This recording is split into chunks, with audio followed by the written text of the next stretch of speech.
If you're here, scrolling on your phone, settling into the quiet part of your day, take a second before we go any further.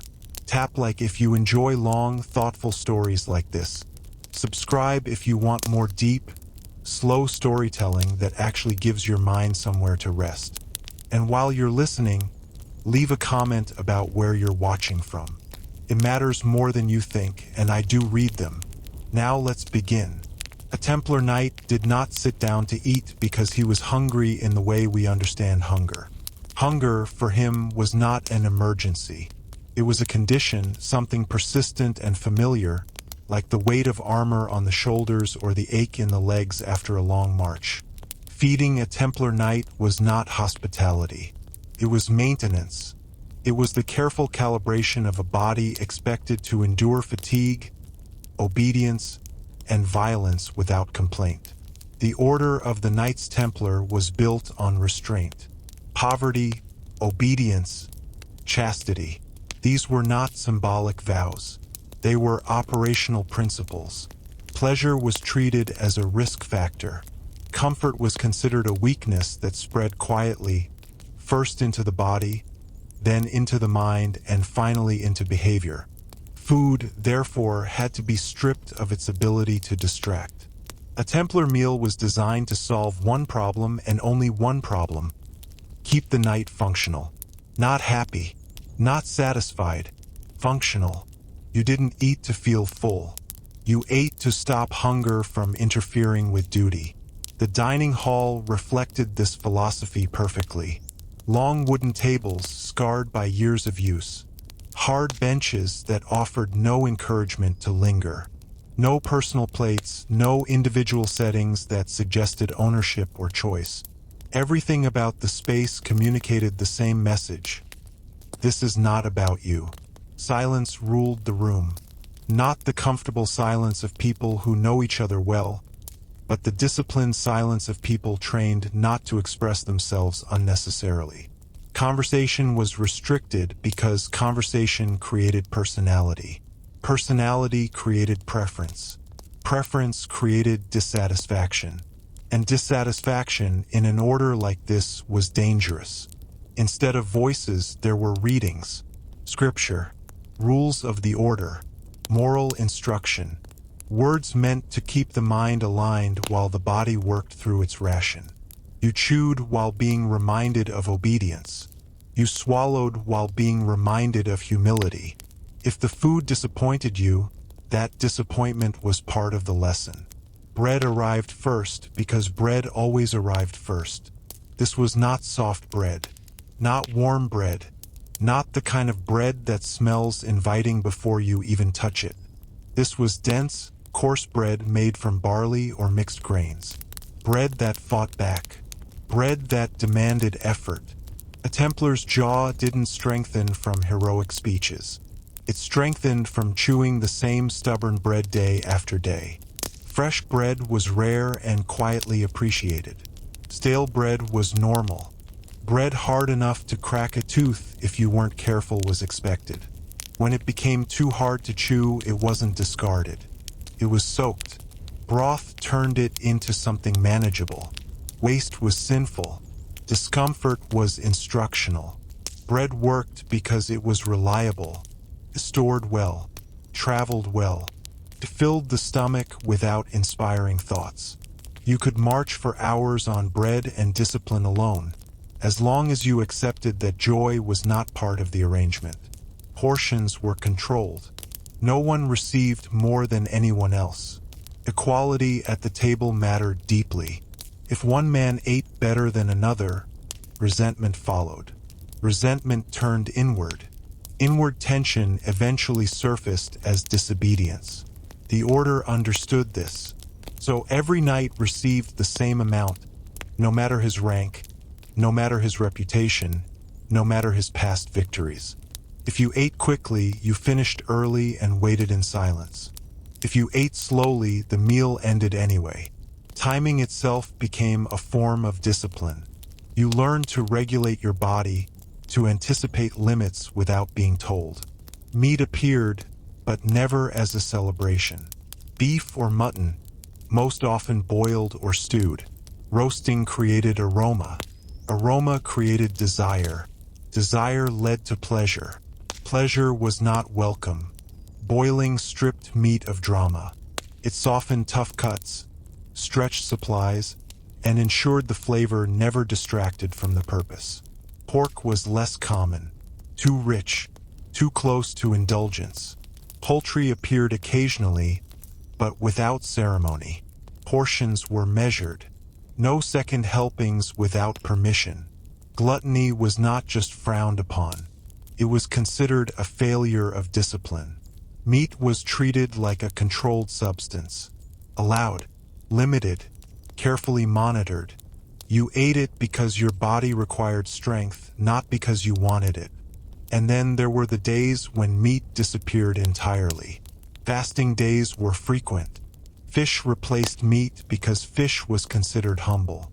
Salted fish, dried fish, smoked fish that had traveled long distances and arrived tasting exactly like that journey. Fish that required patience and acceptance. Cooking methods did not rescue it. Boiled, stewed, sometimes mixed with vegetables, sometimes served plainly.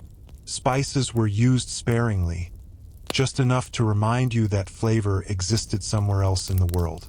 Fish days reinforced obedience. You ate fish because the rule said so.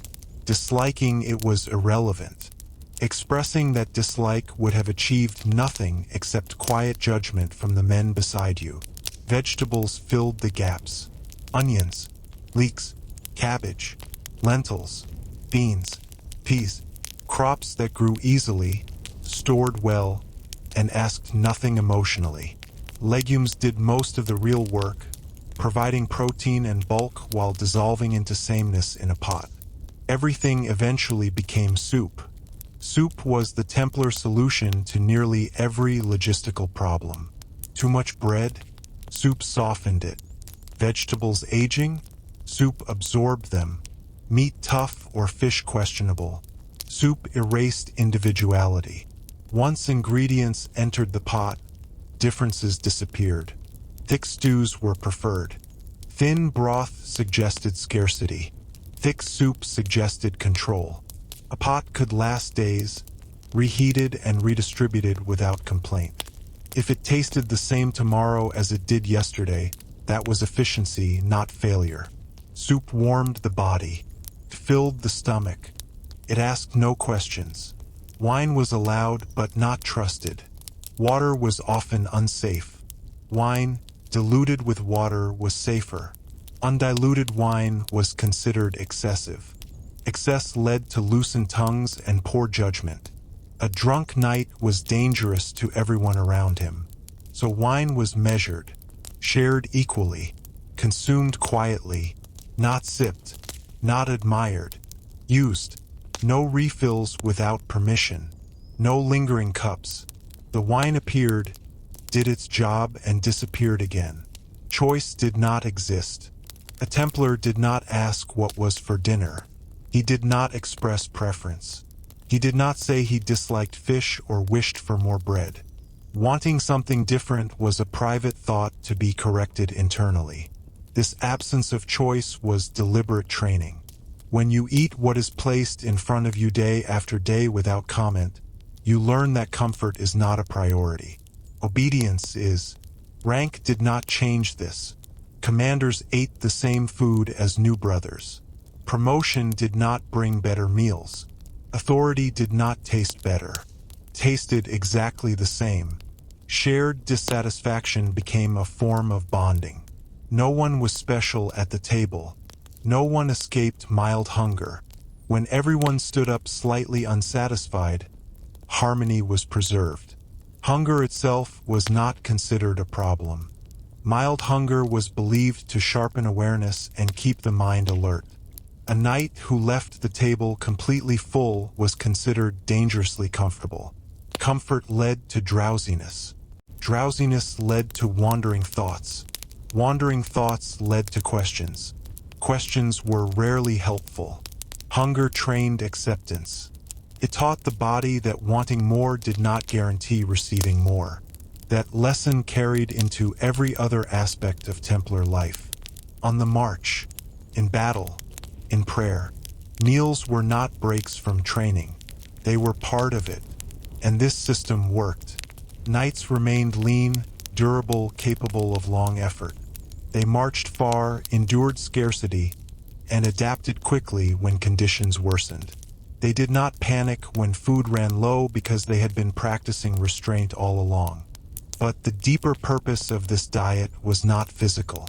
It was psychological. By removing pleasure from daily life, the order reshaped expectations. Knights stopped anticipating comfort. They stopped expecting reward. Duty became the baseline. Everything else was optional. This philosophy of control, restraint, and system over individual desire did not exist only in medieval dining halls. It appeared again and again across history in different forms, in different cultures, always answering the same question. How do you maintain order over human beings who naturally want more than they are given?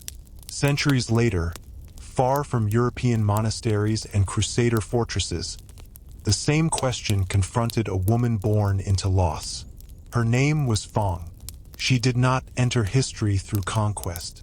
She entered it through survival. Born into a powerful clan in 5th century northern China, her early life unfolded under the constant threat of court politics, where alliances shifted quickly and mercy was rare. When her family fell during political purges, their power vanished almost overnight. Adult men were executed or exiled.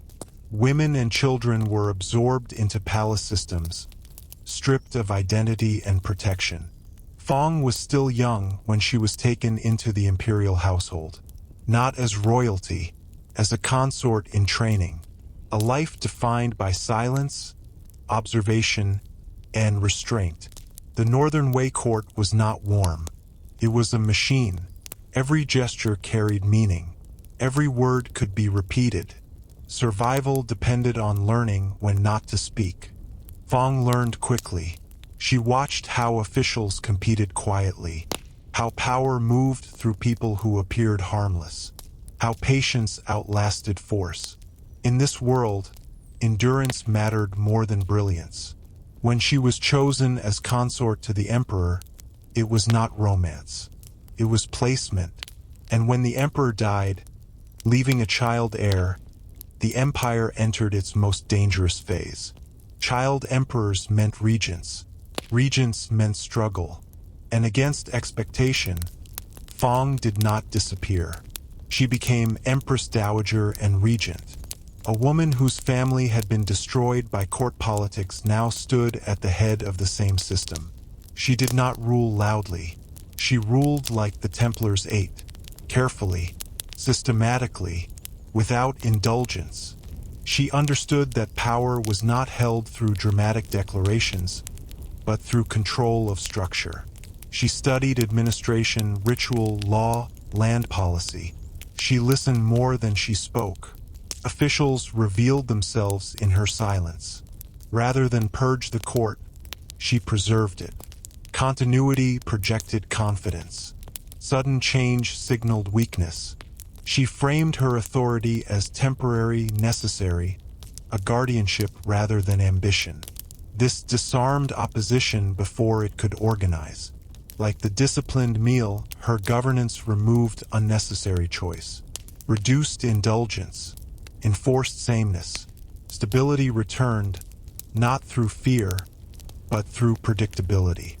And just as the Templar diet reshaped expectations, Fong's rule reshaped an empire.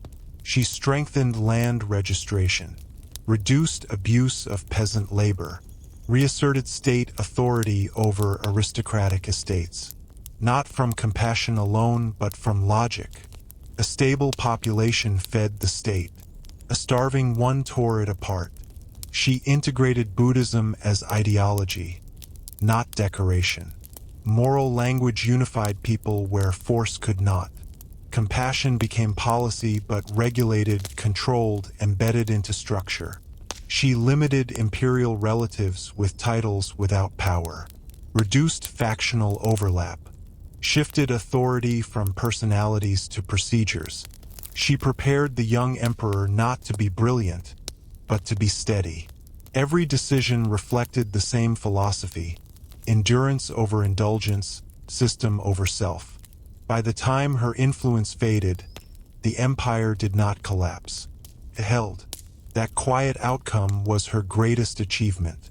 And just like the Templar rising from the table slightly hungry, the Northern Wei state moved forward not satisfied, but stable.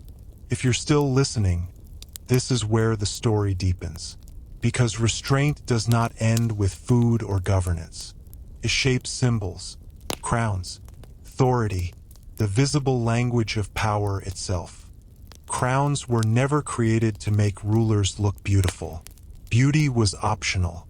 Recognition was not.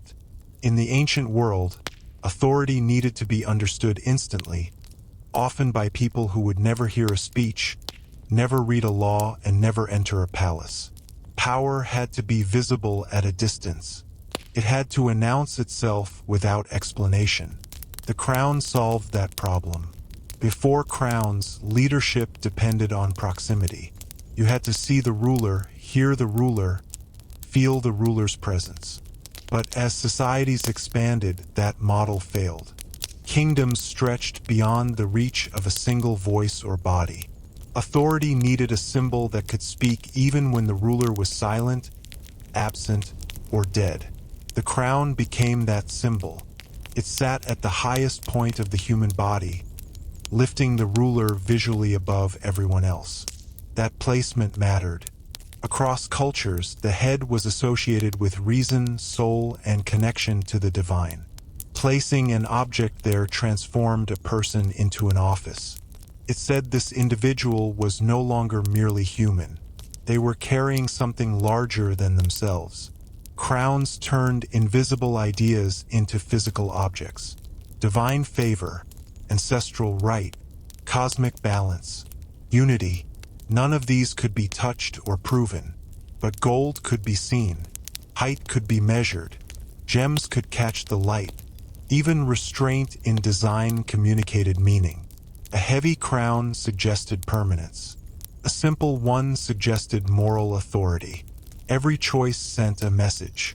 Just as important, crowns were restricted. Not everyone could wear one. To place a crown on your head without permission was not fashion. It was rebellion. That exclusivity gave crowns their power. When only one person was allowed to wear a specific object, the object became synonymous with rule itself. Over time, people learned to obey the symbol as much as the individual. This made authority more stable. Even a weak ruler could command compliance if the crown remained intact. The crown carried the weight of tradition, belief, and expectation.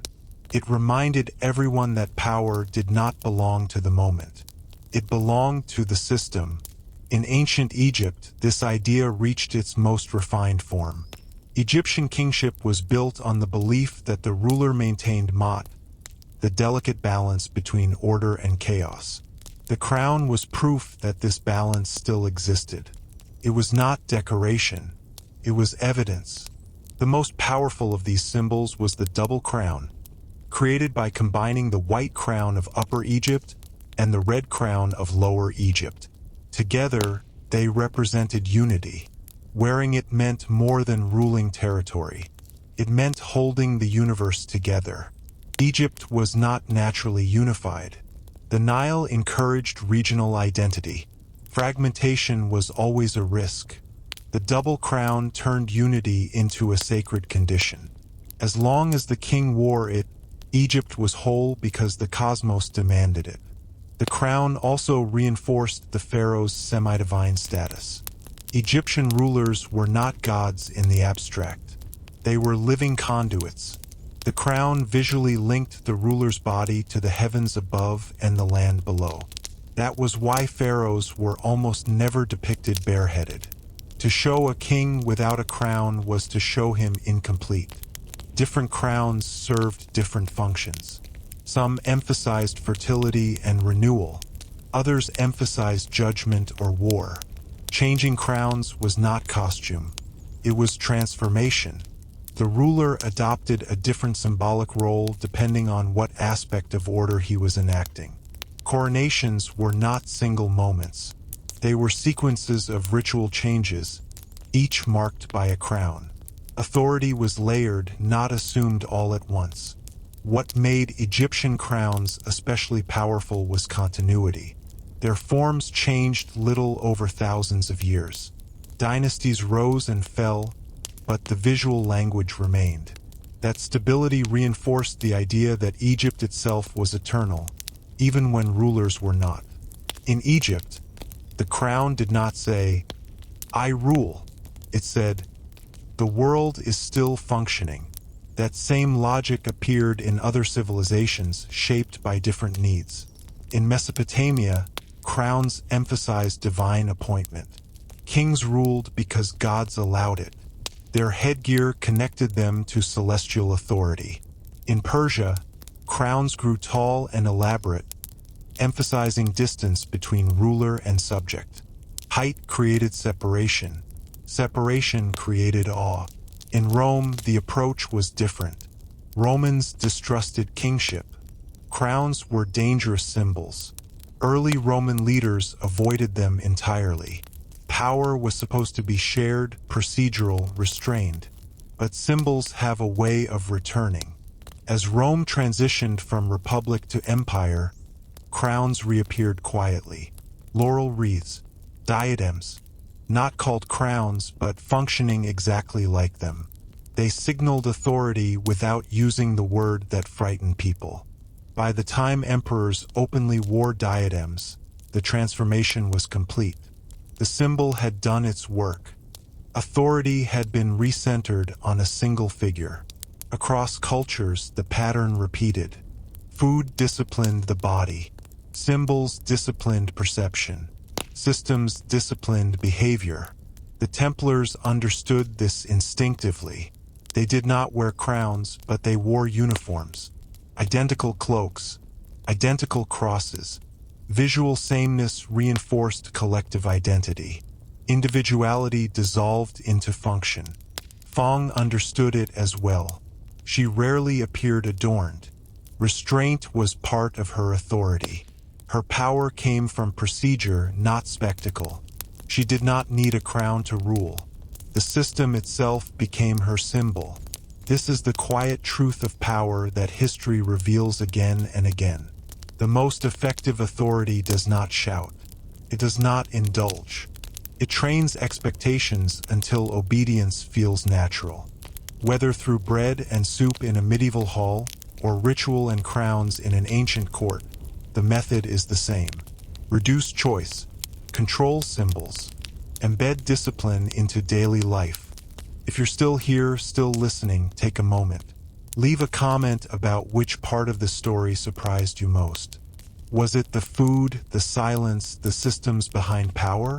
And if this kind of long-form storytelling helps you slow down and think, make sure you're subscribed. These stories only work when people are willing to stay with them. Discipline does not announce itself as discipline. If it did, people would resist it immediately. Instead, it enters quietly, disguised as routine, tradition, or common sense. By the time it is recognized for what it truly is, it has already reshaped behavior, expectations, and identity. The most effective systems never feel harsh at first. They feel reasonable. After centuries of empires rising and falling, rulers slowly learned that control through constant force was expensive and unstable. Armies required food. Punishment required attention. Violence demanded energy. Discipline, on the other hand, could be outsourced to habits. Once people disciplined themselves, power no longer had to chase them. This realization changed how societies were built. You can see it in how cities were designed. Straight roads instead of winding paths. Grids instead of organic sprawl. Predictable movement patterns. Easier taxation. Faster troop deployment. Reduced ambiguity. Order made surveillance unnecessary because behavior became legible. Rome perfected this. Roman cities looked similar whether you were in Gaul, North Africa, or the Levant. Forums at the center, baths, temples, administrative buildings. Familiar layouts reassured citizens and reminded them who was in charge. When you stepped into a Roman city, you knew how it worked before anyone spoke to you. Even time itself became regulated. Markets opened at set hours. Courts met on fixed days. Religious festivals followed calendars approved by the state. Time stopped being personal. It became civic. When your day followed the empire's rhythm, your life did too. Rome's soldiers lived under even stricter control. A legionary's daily life was governed down to the smallest detail. When to wake, when to march, when to eat, when to sleep. Armor had to be maintained in specific ways. Camps were constructed identically every night, even when stopping briefly. Trenches dug, walls raised, streets laid out. This repetition served a purpose beyond defense. It eliminated decision-making. Soldiers did not debate how to build camp. They executed a pattern they knew by heart. Fatigue did not slow them because thought was unnecessary. Food reinforced this discipline. Roman soldiers ate simply. Grain formed the backbone of their diet. Wheat issued as rations, ground into flour, baked into bread. Meat appeared irregularly. Cheese, olives, wine diluted with water. Enough to sustain, never enough to indulge. Like the Templars centuries later, Roman soldiers were kept slightly hungry. Hunger sharpened focus. Comfort dulled it. Luxury was considered corrosive. Generals who allowed their men to grow soft often paid for it in battle. So commanders enforced simplicity even when wealth was available. Victory depended not on bravery alone, but on predictability. A disciplined soldier could be trusted to hold formation under pressure. An indulged one could not. This logic extended beyond the military. In households, Roman fathers held legal authority over family members. Not through constant punishment, but through accepted structure. Everyone knew their place. Obedience was normal. Rebellion was deviant. The system worked until it didn't. As Rome expanded, wealth flooded in. Slaves, gold, spices, silk, comfort crept back into daily life. Diets grew richer. Entertainment expanded. Private indulgence increased. Discipline eroded quietly. By the time Rome noticed, habits had already shifted. Soldiers expected better food. Citizens expected more spectacle. Authority had to perform constantly to maintain loyalty. The system that once disciplined people now had to entertain them. And entertainment is expensive. Far from Rome, other societies were learning similar lessons, often through harsher means. In ancient Sparta, discipline was not introduced gradually. It was imposed violently and early. Spartan children entered the agoge at a young age. This was not education as we understand it. It was conditioning. Children were separated from families and placed into communal living groups where deprivation was intentional. Food was scarce by design. Spartan boys were fed just enough to survive. Hunger was constant. They were encouraged to steal food, but punished if caught. The lesson was not morality. It was skill. Steal successfully or suffer consequences. This created adults who were resourceful, cautious, and unemotional under stress. Clothing was minimal. Comfort was irrelevant. Sleep was limited. Physical pain normalized. Complaints were weakness. The goal was not happiness. It was reliability in battle. Sparta's discipline produced one of the most feared fighting forces of the ancient world. But it came at a cost. Creativity declined. Adaptability suffered. When conditions changed, Sparta struggled to respond. Extreme discipline creates strength, but also rigidity. Balance matters. In Imperial China, discipline took a more bureaucratic form. Rather than focusing solely on physical conditioning, Chinese dynasties invested in administrative discipline. Exams, records, protocols, ritualized behavior. Officials were selected not for bravery, but for mastery of texts. Confucian classics taught hierarchy, duty, restraint, and moral behavior. The system trained officials to think in structured ways, to prioritize harmony over personal ambition. Meals within bureaucratic households reflected this order. Food was simple, balanced, symbolic. Too much indulgence suggested moral failure. Too little suggested neglect of ritual obligations. Balance signaled virtue. Even banquets followed strict seating arrangements. Rank determined position. Position determined access. No one needed to ask where they belonged. The arrangement taught them. Like Fang's regency, this system favored continuity over brilliance. An average official who followed procedure was preferable to a genius who disrupted harmony. For centuries, this worked, but discipline always carries tension. Too much and innovation dies. Too little and chaos returns. History moves in cycles because humans struggle to maintain balance. Every system eventually faces the same question. How long can people accept restraint before they demand relief? When restraint aligns with meaning, people endure it. When it feels arbitrary, they resist. Religion often filled this gap. By framing discipline as moral or divine necessity, systems gained legitimacy. Fasting became virtue. Obedience became righteousness. Sacrifice promised future reward. Medieval monasteries perfected this integration. Monks lived under strict schedules. Prayer at fixed hours.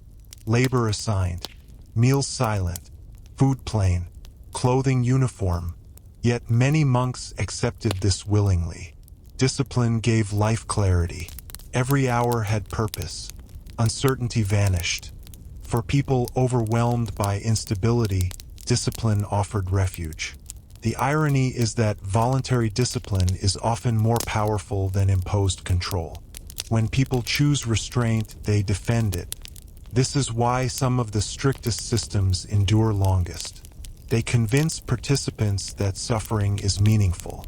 Modern societies still wrestle with these dynamics, though the forms have changed. Work schedules, diet culture, productivity rituals, fitness regimens, minimalism, digital detoxes. Discipline has not disappeared.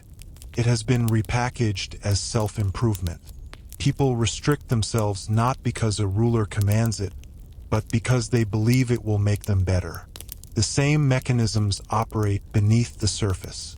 Control of habit, regulation of desire, management of expectation, and just like ancient systems, modern discipline creates both strength and fragility.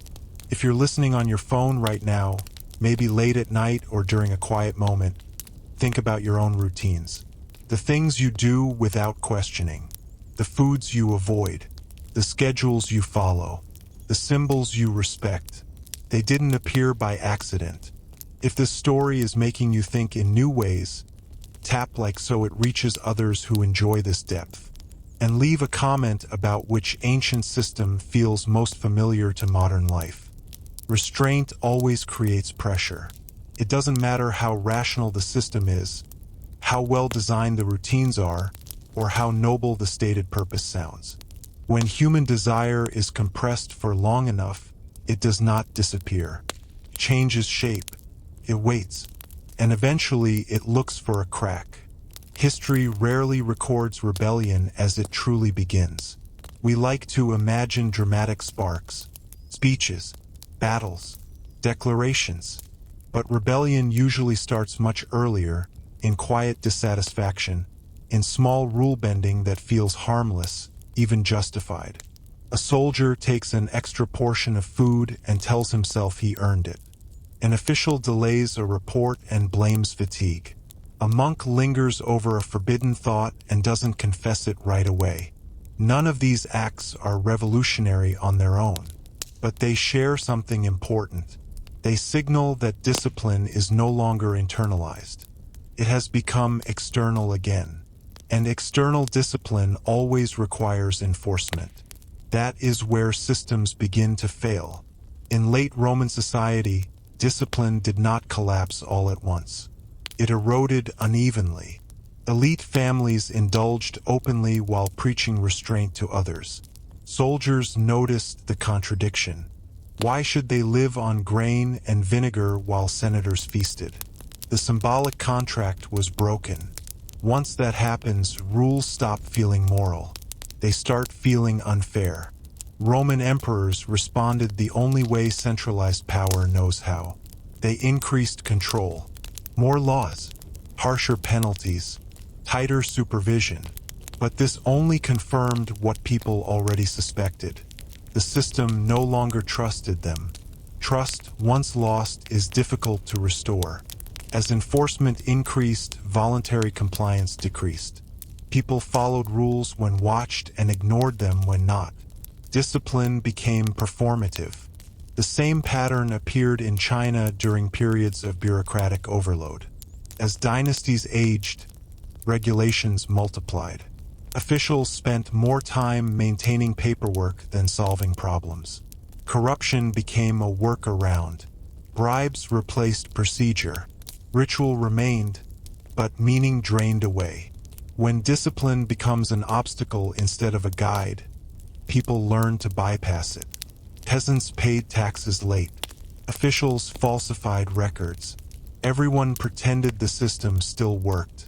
It did until it didn't. In medieval Europe, the church faced a similar crisis. Monastic discipline was admired, even revered. But as monasteries accumulated wealth, the gap between vow and reality widened. Monks ate better, lived more comfortably, held land, exercised power. The discipline that once distinguished them now exposed them. Reform movements emerged not from outside pressure, but from within. Individuals who believed discipline had meaning again. They rejected luxury, revived fasting, embraced hardship. Their authority came not from rank, but from consistency. This is a recurring historical truth. When discipline fails at the top, it is reclaimed at the margins. Sometimes that reclamation stabilizes the system. Sometimes it destroys it. The Protestant Reformation did both. It challenged indulgence, hierarchy, and ritual that felt empty. It emphasized personal discipline, individual responsibility, direct relationship with meaning. For some, this restored moral clarity. For others, it shattered unity. Restraint without shared belief cannot hold indefinitely. This is why successful systems always pair discipline with narrative. The Templars did not simply eat poorly. They believed restraint made them closer to God. Spartan boys were not just starved. They were told it made them strong. Chinese officials memorized texts that explained why hierarchy mattered. Roman soldiers believed discipline made Rome eternal. When belief weakens, discipline feels pointless. And pointless restraint breeds resentment. This is the point where rebellion becomes possible. But rebellion is not always loud. Sometimes it looks like withdrawal. People stop caring. Productivity drops. Participation declines. Rules remain on paper, but life moves around them. Other times, rebellion looks like excess. Festivals grow wilder. Consumption increases. Entertainment becomes constant. Pleasure fills the void left by lost meaning. This was Rome's late empire in many ways. Bread and circuses were not generosity. They were compensation. When discipline no longer shapes identity, pleasure becomes anesthesia. Modern societies face this tension constantly. We celebrate productivity but burn out. We promote self-control, then reward excess. We glorify discipline in theory, but resist it in practice. The result is a culture that oscillates between extremes. Strict routines followed by total collapse. Diets followed by binges. Work sprints followed by exhaustion. This is not new. It is ancient. History suggests that sustainable discipline is neither harsh nor indulgent. It is meaningful. When people understand why restraint exists, they tolerate it. When they don't, they undermine it. Fong's regency succeeded because her discipline felt purposeful. It stabilized lives, reduced suffering, created predictability. People may not have loved it, but they accepted it. The Templar system worked until its original mission lost clarity. Once the crusading purpose faded, restraint became hollow. Wealth crept in. Discipline decayed. The order fell. Meaning is the invisible ingredient. If you remove it, the structure collapses under its own weight. As you listen to this, consider the systems you live under now. Work schedules, social expectations, health advice, digital rules. Some feel reasonable, others feel arbitrary. The difference is not how strict they are, but whether they feel connected to something larger than control. That question determines whether discipline holds or breaks. If this story is resonating, take a second and leave a comment about where you see discipline working well today and where you see it failing. Conversations like that keep these long-form explorations alive. And if you want to continue through history and into the modern world with this kind of depth, make sure you're subscribed. Large systems are easy to analyze from above. Laws, institutions, ideologies, rituals. From a distance, everything looks intentional, balanced, rational. But discipline is not actually lived from above. It is lived from inside kitchens, workshops, fields, dormitories, and narrow streets where rules meet reality. To understand how discipline truly works, you have to step away from emperors and councils and walk into the daily lives of ordinary people who had no power to design the system, only to endure it. Start with the morning. For most people in pre-modern societies, waking was not a choice. It was dictated by light, labor, and obligation. Before clocks were common, time was measured by routine. You woke when the sky allowed work. You slept when darkness made it useless. Discipline entered the day immediately. A peasant did not ask what they wanted to do. They asked what needed to be done before daylight faded. Animals had to be fed. Fires had to be relit. Tools had to be prepared. There was no separation between personal life and duty. Survival blurred everything. Food shaped the rhythm. Breakfast, if it existed at all, was simple. Leftover bread, porridge, thin soup, something warm if fuel allowed. The goal was not enjoyment. It was energy. People learned to eat quickly without thought. Lingering meant delaying work. Children absorbed this without instruction. Watching adults was enough. Discipline was not taught. It was modeled. Meals later in the day followed the same pattern. Eat when you can. Eat what is available. Eat without complaint. Hunger was normal. So normal that language rarely described it dramatically. You were hungry the way you were tired or cold. It was part of being alive. This baseline of mild discomfort shaped expectations. People did not assume comfort was owed to them. They assumed effort was. That assumption made discipline easier to maintain. When hardship is expected, restraint feels less like punishment. In medieval towns, craft workers lived under another form of discipline: guild regulation. Guilds controlled who could practice a trade, how goods were produced, how prices were set, and how apprentices were trained. At first glance, this looks restrictive, and it was. But it also provided stability. An apprentice entered a master's household young. Training was long. Pay was minimal. Rules were strict. Work hours were extended. Mistakes were punished. But in exchange, the apprentice gained something valuable: predictability. If you followed the rules, you progressed. If you completed your training, you earned recognition. Discipline came with a promise. This made restraint tolerable. Guild discipline extended beyond work. Clothing was regulated. Public behavior mattered. Reputation was everything. Shame was a powerful enforcement tool. You didn't need constant supervision when everyone watched everyone else. The system trained people to self-regulate because consequences were social as much as economic. In cities, bells reinforced this order. Church bells signaled time: work, prayer, curfew, emergency. Sound replaced clocks. Bells reminded people when to move, stop, gather, or disperse. You didn't need to know the law. You just needed to respond correctly to the sound. Discipline became auditory. In rural areas, seasons played the same role.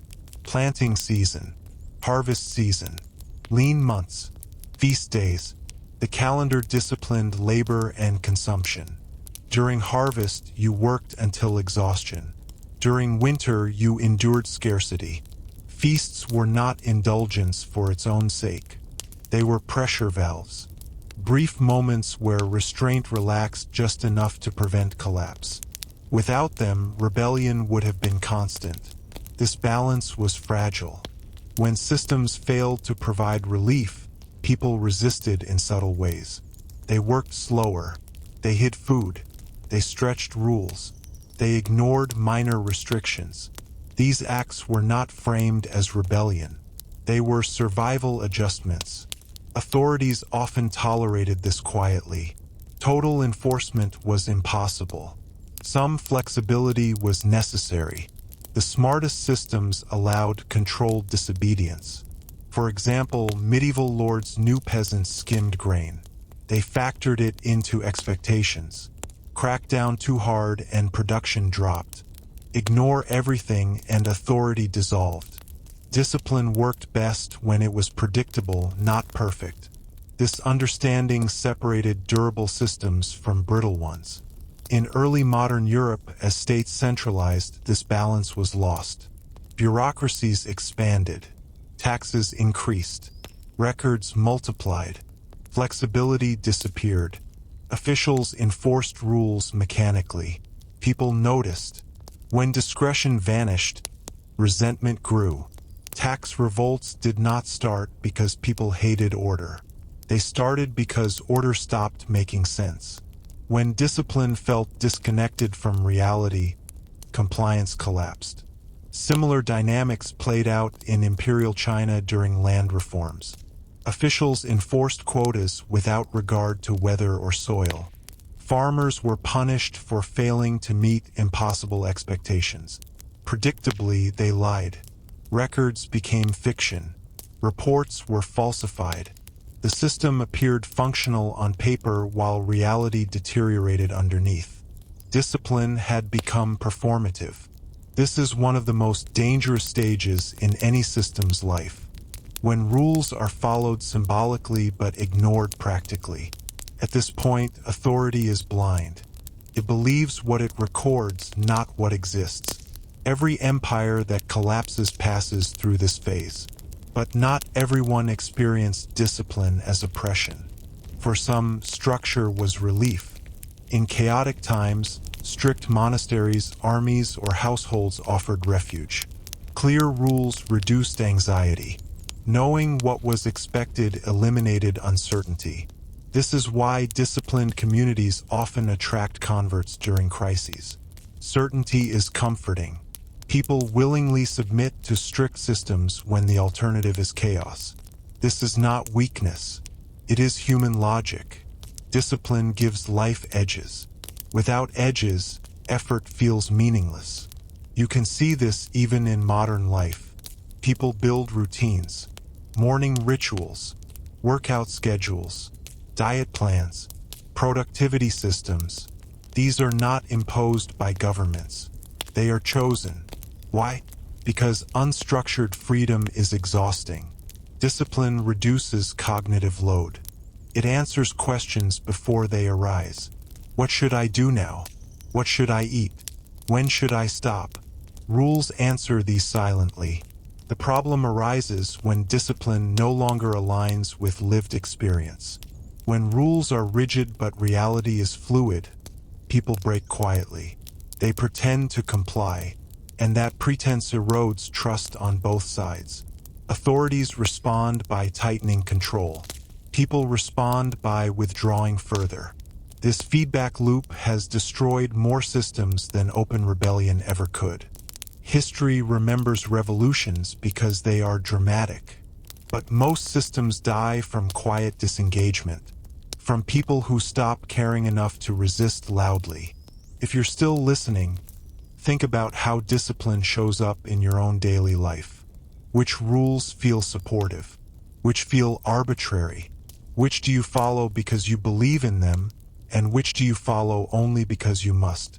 That distinction matters more than we admit. When ordinary people stop internalizing discipline, the change is subtle at first. Nothing dramatic happens. No alarms. No declarations. Life continues outwardly the same, but the inner contract is gone. Rules are no longer guides. They are obstacles. And once that shift occurs, everything built on compliance becomes fragile. This moment is difficult for authorities to recognize because on the surface, obedience may still appear intact. People show up. Taxes are paid at least partially. Rituals are observed.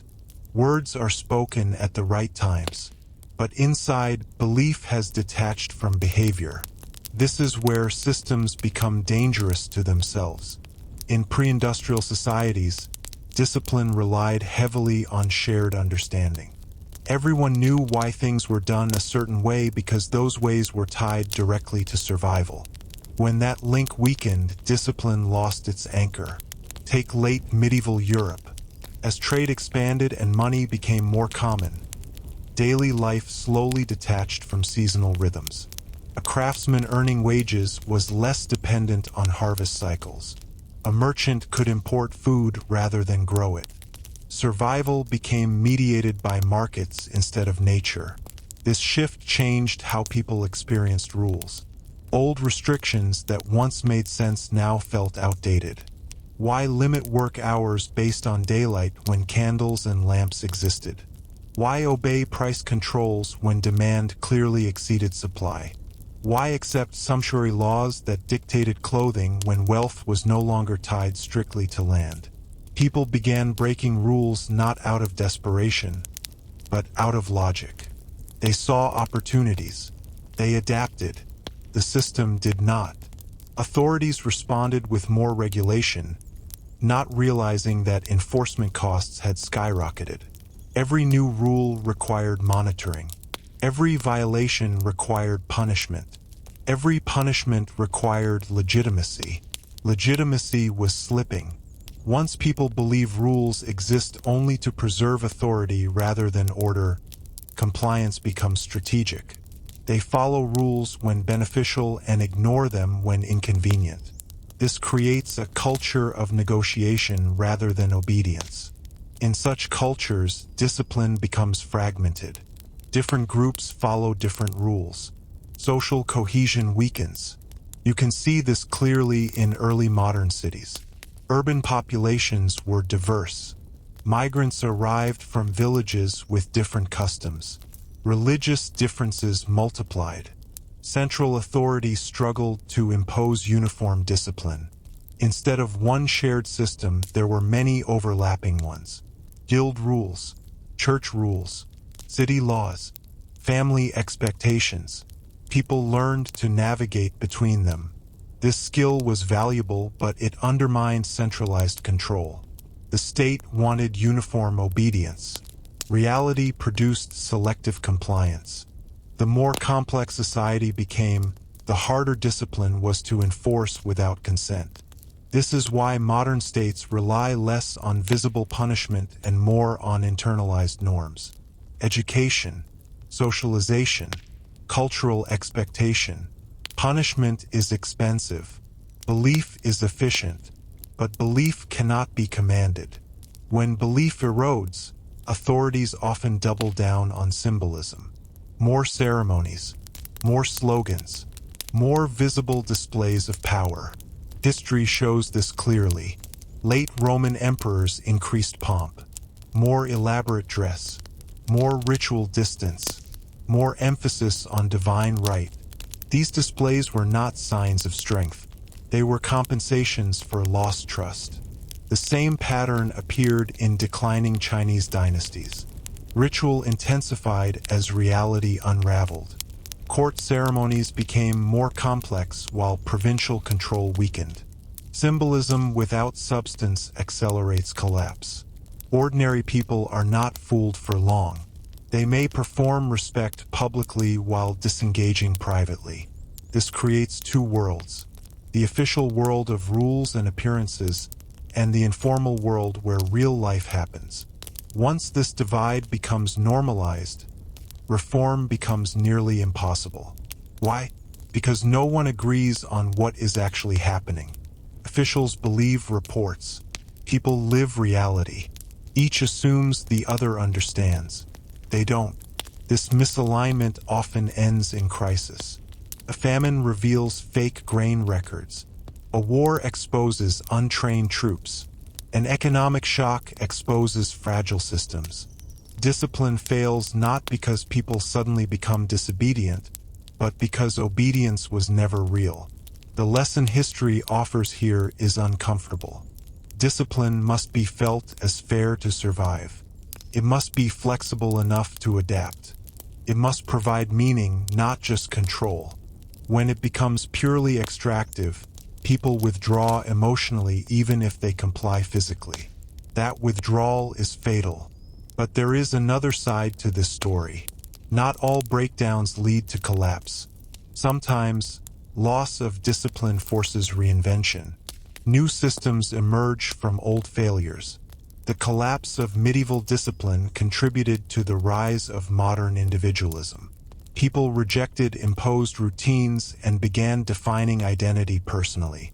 This brought creativity, innovation, and new freedoms. But it also created new anxieties. Without shared discipline, people had to manage themselves. Self-discipline replaced communal discipline. Time became personal responsibility. Productivity became moral virtue. Failure became personal guilt. This shift is still shaping lives today. Modern discipline is internal, invisible, and relentless. No one forces you to wake early, but you feel pressure to do so. No one controls your diet, but you judge yourself for deviation. No one punishes idleness, but shame does the job. This is discipline perfected. It requires no enforcement because people enforce it on themselves. History has moved from external systems to internal ones. The question is not whether discipline exists now. It does. The question is who defines it and to what end. If you feel exhausted by routines you chose yourself, you're not alone. That exhaustion has deep historical roots. Understanding that doesn't remove the pressure, but it reframes it. Discipline is not natural law. It is a tool, can support life or drain it. The societies that last longest are those that adjust discipline when reality changes, without abandoning structure entirely. Too much rigidity breaks people. Too much freedom dissolves cohesion. Balance is rare. That's why it's valuable. If you're still listening, this is a good moment to pause and reflect. Which rules in your life feel alive, and which feel empty? Which routines give structure, and which feel like inherited habits with no purpose? There comes a point where discipline stops being about survival or efficiency and starts becoming something more intimate. It moves inward. It becomes identity. Not something you do, but something you are. This transition is subtle, and most people living through it don't recognize it happening. In earlier societies, discipline was visible. You could point to it. Rules were enforced by elders, lords, priests, or officials. You obeyed because someone else demanded it, and the consequences were clear. But when societies grow more complex, external enforcement reaches its limits. Too many people, too many roles, too many situations. No authority can watch everyone all the time. So discipline changes form. It becomes moral. Once behavior is framed as a reflection of character, enforcement becomes unnecessary. People regulate themselves because they want to see themselves as good, responsible, worthy. This is one of the most powerful transformations in human history. You can see it clearly in the rise of moral discipline during the early modern period. Work was no longer just labor. It became virtue. Punctuality stopped being a convenience and became a sign of reliability. Frugality stopped being necessity and became moral superiority. Self-control became evidence of worth. This shift didn't happen overnight. It unfolded gradually, through sermons, pamphlets, family instruction, and cultural repetition. Religious movements played a major role. In Protestant regions especially, discipline was reframed as proof of inner righteousness. You didn't follow rules to please authority. You followed them to demonstrate faith. Hard work glorified God. Idleness offended him. Time wasted was not just inefficient. It was sinful. This reframing changed everything. Once discipline became tied to morality, shame replaced punishment as the primary enforcement tool. You didn't need guards. You needed conscience. People judged themselves constantly. Am I working hard enough? Am I disciplined enough? Am I falling behind? These questions echoed quietly, long after external authority stepped back. Families became the transmission point. Parents taught children not just how to behave, but how to feel about behavior. Pride in discipline, guilt in deviation, fear of moral failure. Daily routines turned into moral tests. Waking early became a virtue. Finishing tasks became proof of character. Self-denial became evidence of strength. Even food took on moral weight. Eating too much suggested lack of control. Eating too richly suggested vanity. Simplicity became righteousness. This moralization of everyday life created order, but it also created anxiety. Because when discipline becomes identity, failure feels personal. In earlier systems, breaking a rule meant punishment. In moral systems, breaking a rule means you are the problem. This internal pressure is far more persistent than any external force. Industrialization intensified it. Factories required synchronized labor. Clocks replaced bells. Time became standardized. Workers were expected to show up not when light allowed, but when the system demanded. At first, this discipline was enforced externally. Fines, dismissal, supervision. But over time, workers internalized it. Being late became embarrassing. Being idle felt wrong. Productivity became self-worth. This wasn't imposed solely by factory owners. It spread socially. Communities valued industriousness. Laziness became a stigma. Even leisure was disciplined. Free time had to be justified.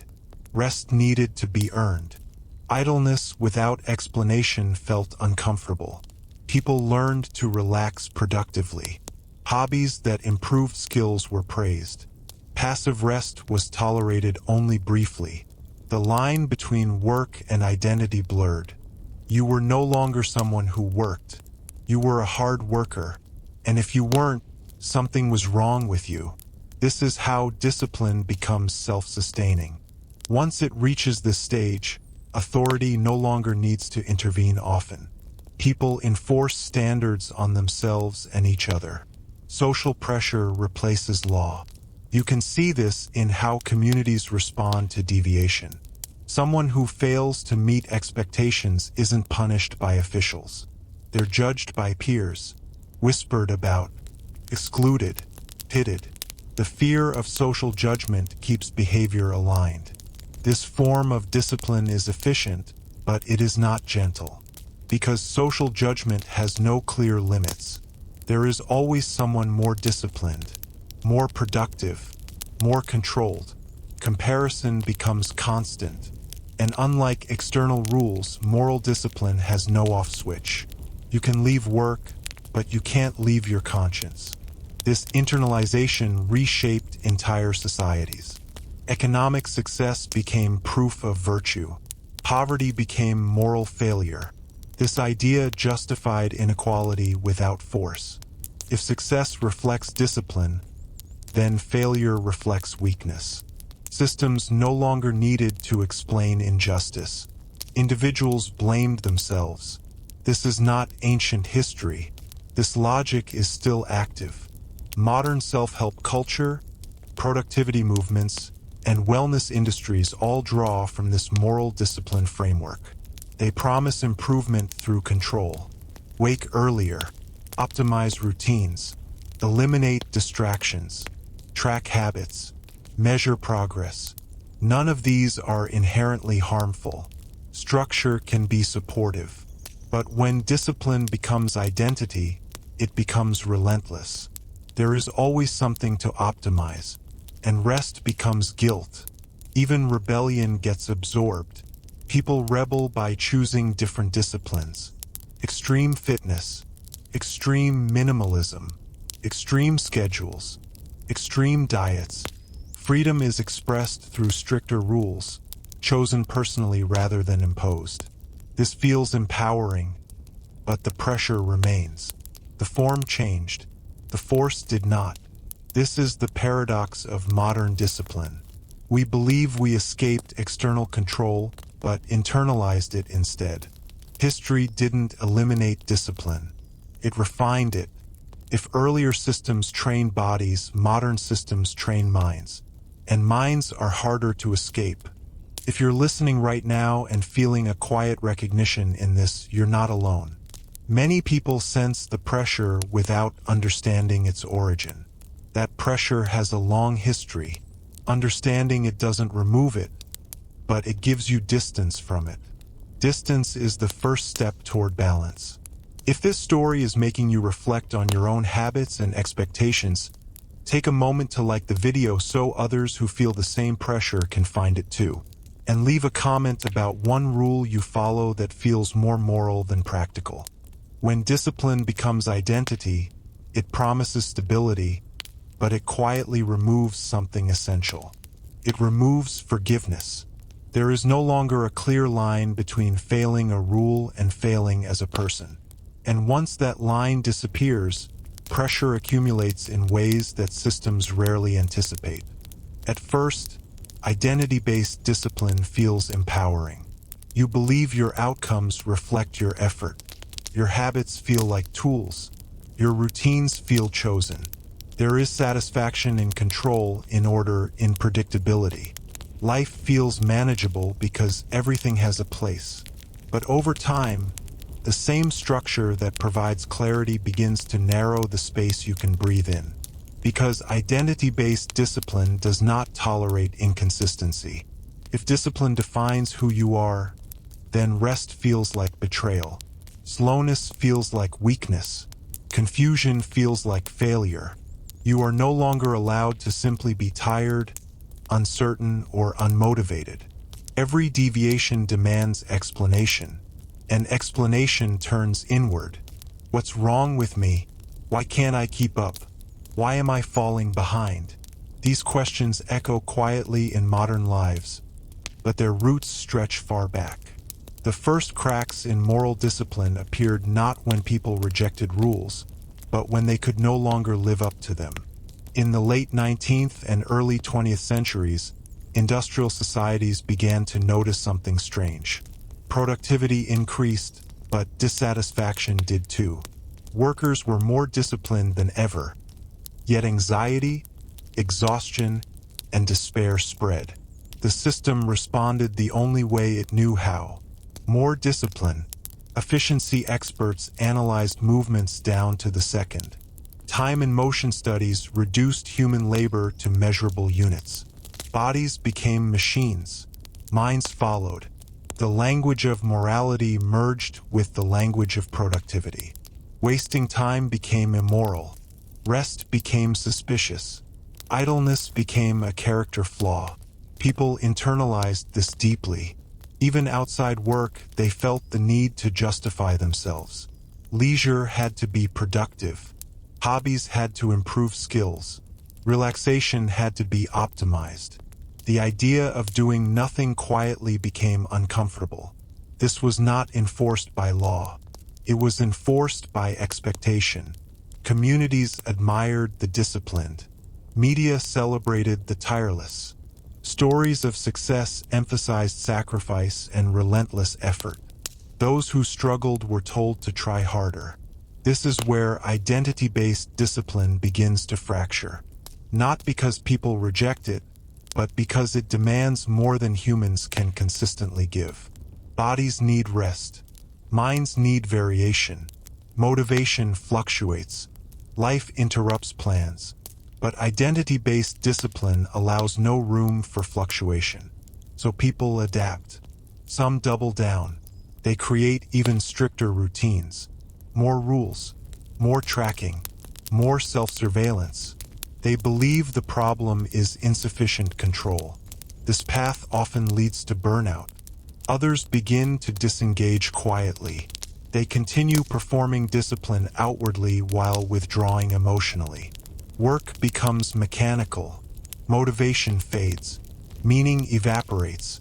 This disengagement looks like laziness from the outside, but it is often exhaustion disguised as indifference. A third group begins searching for alternative meanings. They question whether discipline should define worth. They explore slower lifestyles, creative pursuits, spiritual practices, community-based values. This search is not rebellion against structure itself. It is rebellion against moralization. People do not want to abandon order. They want to soften it. History shows this pattern repeating. When moral discipline becomes too rigid, counter-movements emerge. Romanticism arose partly as a rejection of industrial rationality. It celebrated emotion, intuition, spontaneity, nature over machinery, feeling over efficiency. Later, countercultural movements rejected conformity and productivity metrics. They questioned whether constant discipline truly led to fulfillment. These movements were often dismissed as irresponsible or naive, but they served an important function. They reintroduced balance. Without such counterweights, systems suffocate. Even religious traditions adapted. Where earlier faiths emphasized strict discipline, later interpretations emphasized grace. Forgiveness, human limitation. This shift acknowledged a truth moral discipline struggled with. People are inconsistent by nature. Any system that denies this will eventually break people or be abandoned. Modern psychology now recognizes what history long demonstrated. Sustainable discipline requires compassion. Without compassion, discipline becomes self-punishment. This is where many modern individuals find themselves now. Caught between inherited expectations of constant self-control and an intuitive sense that something is missing. They feel guilty for resting, anxious when unproductive, restless when still. They blame themselves, unaware that the pressure they feel is not personal failure, but historical inheritance. Understanding this changes the story. It reframes exhaustion not as weakness, but as signal. It suggests that the solution is not less discipline, but different discipline. Discipline that supports life rather than consumes it. Earlier societies understood this better than we sometimes assume. They built feast days into calendars, sacred pauses, communal rest. They acknowledged limits openly. Modern systems often pretend limits do not exist, but limits always win. The future of discipline depends on rediscovering balance. Structure without rigidity, purpose without obsession, effort without moral judgment. This is not a call to abandon routines or goals. It is a call to separate worth from performance. History teaches us that discipline survives longest when it serves people, not when people serve it. Discipline did not disappear when factories replaced fields or when clocks replaced bells. It simply found new places to hide. Where older systems relied on visible authority, modern systems learned to operate quietly, continuously, and at scale. Discipline became embedded into institutions, technologies, and environments so thoroughly that most people stopped noticing it as control at all. This is where discipline becomes infrastructural. In earlier eras, you could point to the source of authority: a lord, priest, foreman. Someone stood in front of you and enforced rules. Resistance was personal. Obedience was relational. Modern discipline works differently. It is impersonal, automated, diffuse. No single person tells you to hurry, but everything around you is designed to reward speed. No one forces you to check messages constantly, but systems are built to punish delay. No one explicitly commands constant productivity, yet falling behind carries real consequences. The shift began with bureaucratic expansion. As states modernized, they relied less on individual judgment and more on standardized procedure. Forms replaced conversations. Categories replaced stories. Compliance replaced understanding. This made administration efficient, but it also changed how people experience discipline. Instead of negotiating rules with humans, people confronted systems. You did not argue with a clerk about policy. The policy was the authority. You did not plead with a supervisor about timing. The schedule decided. You did not appeal to a person's mercy. The process had none. This depersonalization was intentional. Systems that operate without emotion are harder to challenge. They feel neutral, objective, fair. But neutrality can be its own form of force. Once discipline is embedded into procedures, it becomes invisible but constant. You are always being measured, even when no one is watching. Timekeeping illustrates this perfectly. Before industrialization, time was approximate. Morning, midday, evening. Seasons mattered more than minutes. With the spread of mechanical clocks, time became precise. Precision changed behavior. Being late stopped being a minor inconvenience and became a moral failing. Schedules demanded alignment. Deviations became errors. Factories required synchronization. Transportation required timetables. Schools adopted bells and periods. Workdays were segmented and standardized. Time ceased to belong to individuals. It belonged to institutions. And once time is owned externally, discipline becomes unavoidable. You structure your life around schedules you did not design. This pattern extended into education. Modern schooling trains discipline long before work begins. Children learn to sit still, follow instructions, complete tasks on time, and accept evaluation. Grades quantify behavior. Attendance tracks compliance. Performance becomes measurable.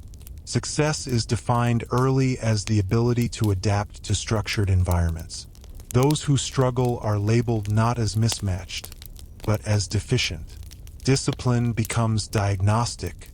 By the time individuals enter adulthood, they are already fluent in institutional expectations. They know how to self-monitor, how to anticipate evaluation, how to adjust behavior to avoid penalties. This training makes large-scale societies possible, but it also narrows acceptable ways of being.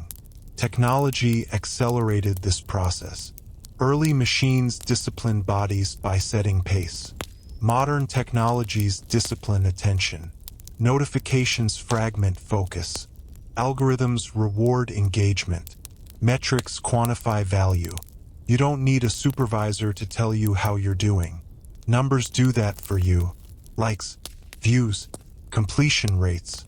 response times. These metrics feel informative, but they also shape behavior. People optimize for visibility rather than meaning, speed rather than depth, consistency rather than rest. This is discipline without a face. And because it feels voluntary, resistance is difficult. No one is forcing participation. You can always opt out. In theory. In practice, opting out carries costs. Lost opportunities, social isolation, economic disadvantage. So people comply, not because they believe deeply, but because the system makes alternatives expensive. This is where modern discipline becomes uniquely powerful. It does not need to convince you. It only needs to shape incentives. Surveillance plays a role too. Not the dramatic surveillance of authoritarian states, but the everyday kind. Cameras, tracking software, performance analytics, activity logs. The knowledge that behavior is recorded changes behavior. Even when surveillance is passive, it encourages self-censorship, self-correction, self-discipline. You act as if someone is watching because someone might be. Michel Foucault described this using the metaphor of the panopticon, a structure where inmates never know when they are observed, so they behave as if they always are. Modern life approximates this constantly. Emails are archived, messages are screenshot, actions are logged, history is stored, mistakes are not forgotten, context disappears. This permanence intensifies discipline. People become cautious, risk-averse, polished. Authenticity carries risk. Institutions benefit from this. Predictable behavior is easier to manage. Variation complicates systems. So systems reward conformity quietly. Dress codes become professionalism. Communication styles become tone. Availability becomes responsiveness. None of these are framed as discipline. They are framed as standards. But standards function like rules, and rules function like control. What makes this era different is how seamlessly discipline integrates into daily life. There is no clear boundary between being governed and being yourself. Work apps live on personal phones. Performance follows you home. Notifications blur time boundaries. Rest is interrupted. Attention is fragmented. Presence is diluted. Discipline becomes ambient. It fills the background of life. People adapt by becoming efficient at self-management. They track habits, optimize routines, minimize friction. Self-discipline becomes a survival skill. But there is a cost. When discipline is constant, there is no recovery. Earlier systems had pauses, nights, seasons, sacred days. Modern systems operate continuously. The pressure does not turn off. This is why burnout feels so pervasive. Not because people are weak, but because systems never rest. Understanding this reframes exhaustion. It is not a personal failure to manage time better. It is a systemic demand that exceeds human limits. History shows that systems that ignore human limits eventually face resistance. Sometimes that resistance is loud. More often, it is quiet withdrawal. People disengage emotionally, do the minimum, lose trust. This is the early stage of breakdown, not collapse but brittleness. Rigid systems can persist for long periods, but they are vulnerable to shocks. A crisis reveals whether discipline was supportive or extractive. We are living through such tests now. Technology has amplified discipline beyond what earlier societies imagined.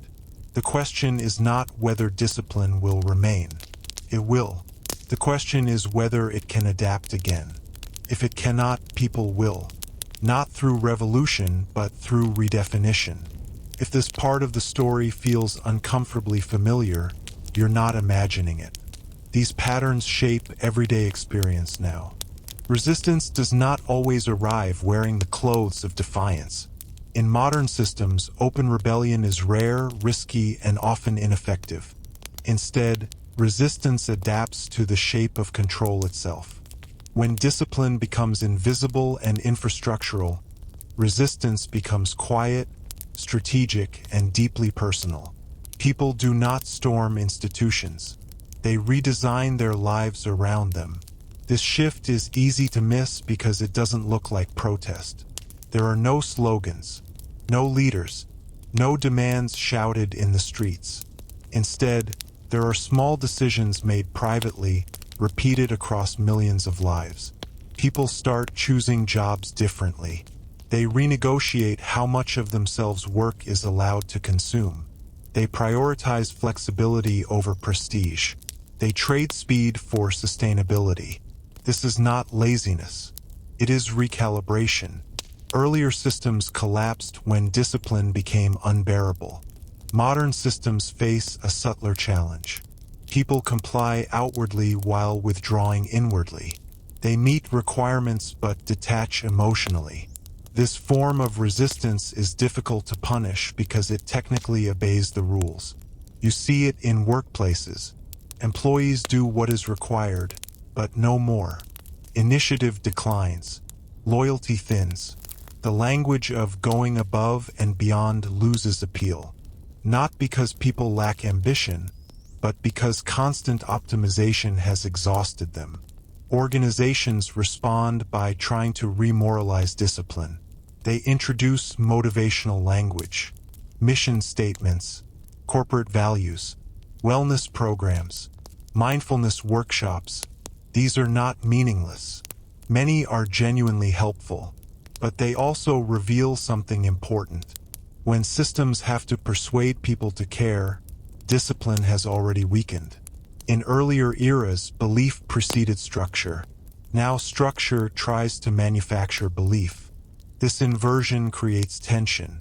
People sense when care is instrumental, when wellness exists to support productivity rather than life, when flexibility is offered only insofar as it maintains output. Trust erodes quietly, so resistance takes another form: boundary setting. People turn off notifications. They create separate devices. They refuse constant availability. They protect weekends. These acts seem minor, but they matter. They represent a reclaiming of time. Time has always been the core resource discipline seeks to control. Whoever controls time controls behavior. Reclaiming time is reclaiming agency. This resistance is uneven. Not everyone can afford it. Economic pressure still enforces discipline for many. But even within constraints, people look for cracks. They slow down conversations. They add friction to workflows. They choose depth over speed when possible. These choices challenge systems built on efficiency. Technology itself becomes a battleground. The same tools that enable surveillance and optimization also enable coordination and escape. Remote work dissolves geographic discipline. Digital communities form outside institutional oversight. Knowledge circulates faster than control. Systems respond by tightening metrics. More tracking, more analytics, more performance indicators. But each layer of measurement reduces trust further. This is a familiar historical pattern. When authorities sense loss of control, they measure more. When people feel measured too closely, they withdraw. The cycle continues. What makes the modern moment different is awareness. More people understand that exhaustion is not purely personal. They recognize structural pressure. They talk about burnout openly. They name it. Naming changes dynamics.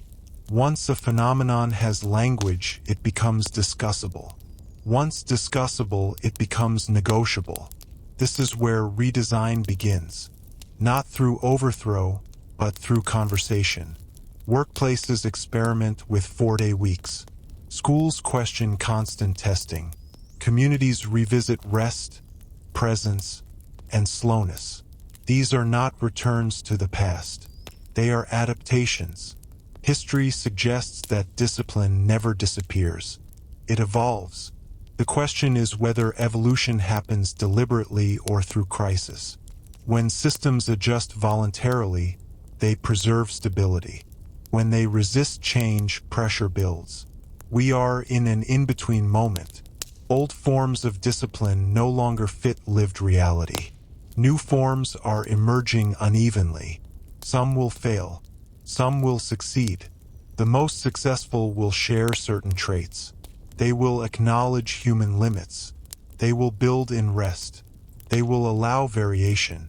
They will separate worth from output. These traits are not sentimental. They are practical. Systems that burn people out destroy their own foundations. Earlier societies learned this through famine, revolt, or collapse. Modern societies have the advantage of foresight. Whether they use it remains uncertain. For individuals, the task is quieter but no less important. It is learning to distinguish between discipline that supports life and discipline that consumes it. That distinction is not abstract. It shows up in daily choices. Do your routines restore you or drain you? Do your goals feel meaningful or compulsory? Do your boundaries protect something real? These questions do not require perfect answers. They require attention. Attention itself is a form of resistance. In a world that disciplines attention relentlessly, choosing where to place it is an act of agency. If you're still listening, that alone is meaningful. Long attention is rare now. It resists fragmentation. As discipline moved deeper into systems and technologies, something else happened quietly alongside it. Discipline stopped being just about behavior and started shaping belonging. It began determining who felt included, who felt invisible, and who felt left behind. In earlier eras, community was inherited. You belonged because you were born somewhere, worked somewhere, worshipped somewhere. Discipline reinforced that belonging. Shared routines, shared rules, shared hardship created cohesion. Modern life dissolved much of that structure. People move more. Jobs change. Communities fragment. Physical proximity matters less. Identity becomes portable, customizable, and unstable.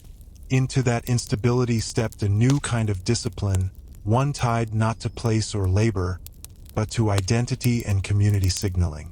Belonging began to require performance. In digital spaces especially, discipline operates through visibility. What you say, how often you say it, how you present yourself when you respond, what you engage with. These behaviors are not neutral. They are signals. Communities form around shared norms, and those norms are enforced through reaction rather than rule. Approval replaces permission. Silence replaces punishment. Exclusion replaces explanation. You learn quickly what is acceptable by watching what is rewarded. This is discipline without instruction. Unlike older systems, no one hands you a rulebook. You infer rules from patterns. Which opinions receive affirmation? Which questions are ignored? Which mistakes are forgiven? Which are amplified? This creates a subtle pressure to conform, not through force but through fear of isolation. Belonging is one of the strongest motivators humans have. When community becomes conditional on performance, discipline becomes emotional. You don't just follow rules to avoid penalties. You follow them to avoid being alone. This changes how people behave. They curate themselves. They self-censor. They anticipate reaction. Expression becomes calculated. This is not deception. It is adaptation. Earlier societies trained bodies to conform. Modern systems train identities. What you like, what you share, what you support, what you reject. These become markers of belonging. The line between belief and performance blurs. People begin asking not "what do I think?" but "what should someone like me think?" Discipline becomes social gravity. It pulls people toward the center of acceptable identity and pushes deviation outward. The cost of deviation is not jail or fines. It is loss of connection. That cost is often heavier. Communities enforce discipline faster than institutions ever could. Feedback is instant, public, permanent. Mistakes are recorded. Screenshots exist. Context collapses. Earlier systems allowed forgetting. Digital memory does not. This permanence intensifies pressure. People learn to prediscipline themselves. They hesitate before speaking. They revise before posting. They avoid nuance. Complexity carries risk. Simplicity travels faster. This is not accidental. Platforms reward clarity, speed, and emotional impact. These incentives shape behavior. Over time, people internalize them. They learn which versions of themselves are welcome. This creates identity fatigue. Maintaining alignment across spaces requires effort. Work identity, social identity, online identity, each with different norms, different expectations, discipline fragments.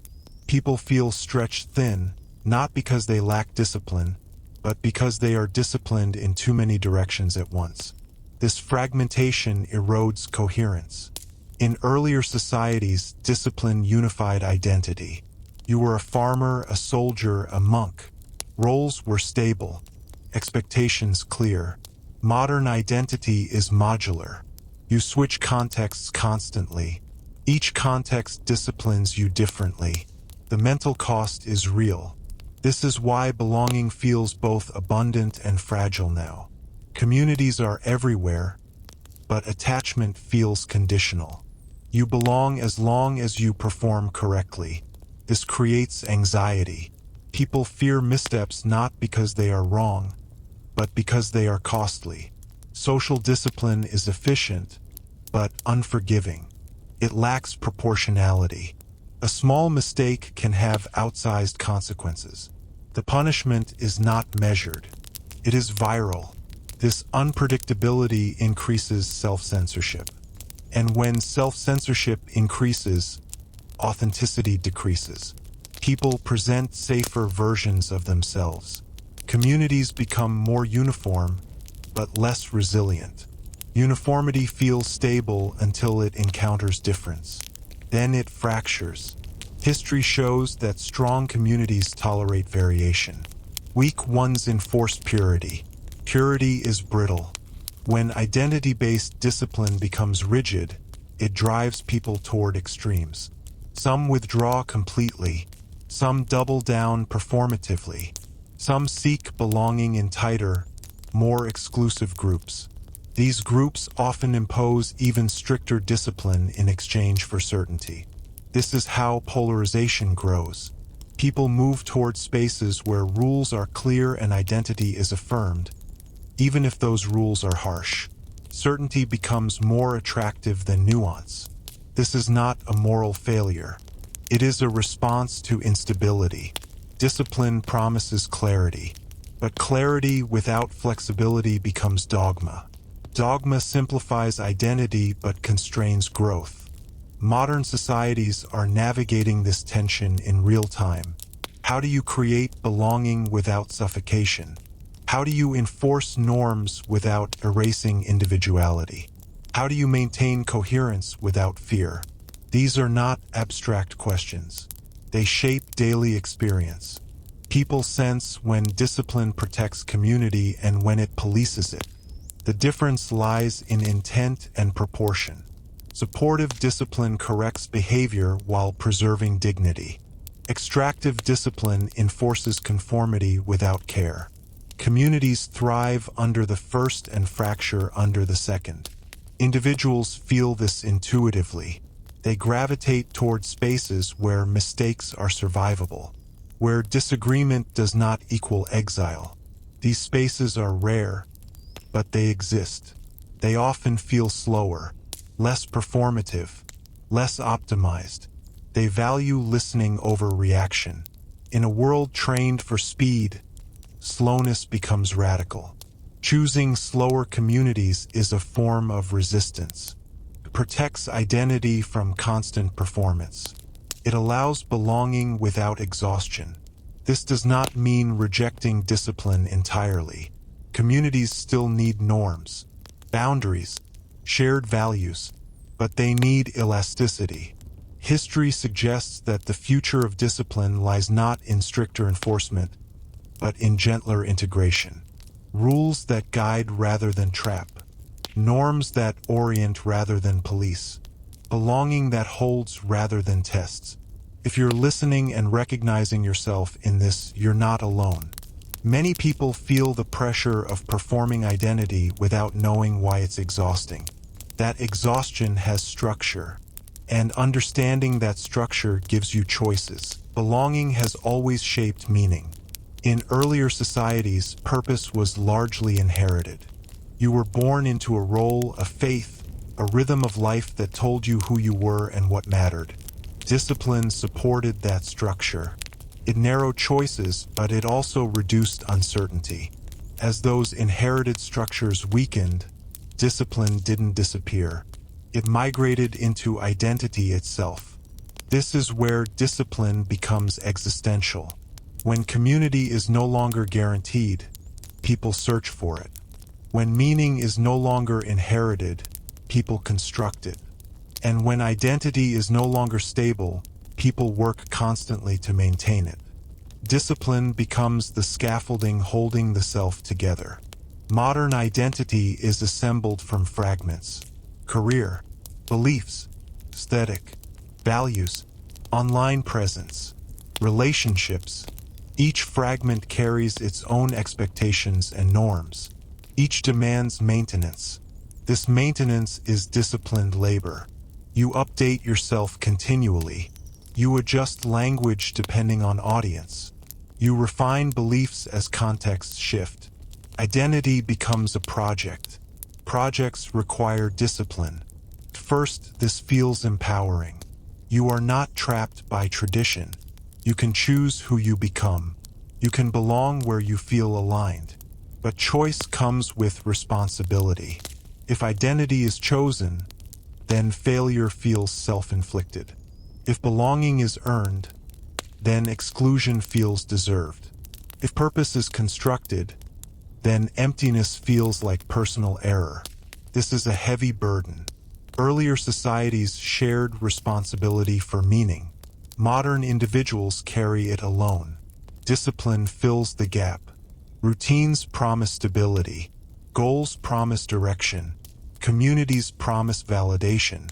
But because these are chosen rather than inherited, they feel fragile. They must be maintained constantly.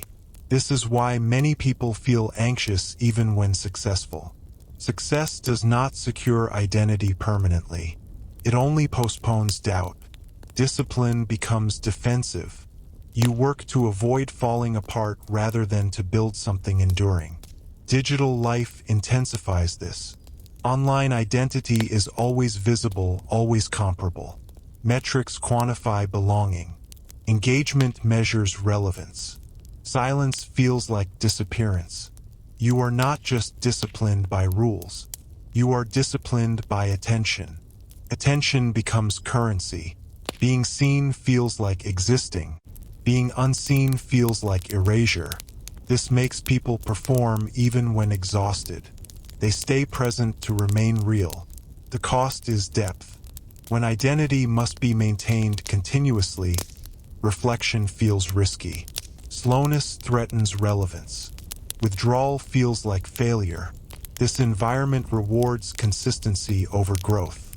Changing your mind becomes dangerous. Pausing becomes suspicious. Discipline freezes identity in place. People begin to confuse coherence with rigidity. But coherence requires evolution. Earlier societies allowed identity change through rites, coming of age, marriage, ordination, retirement. Clear transitions acknowledge transformation. Modern life lacks these shared markers. Identity shifts happen privately without recognition.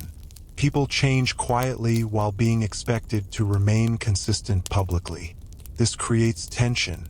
Who you are becoming may not align with who you are allowed to be. Discipline enforces continuity where growth demands change.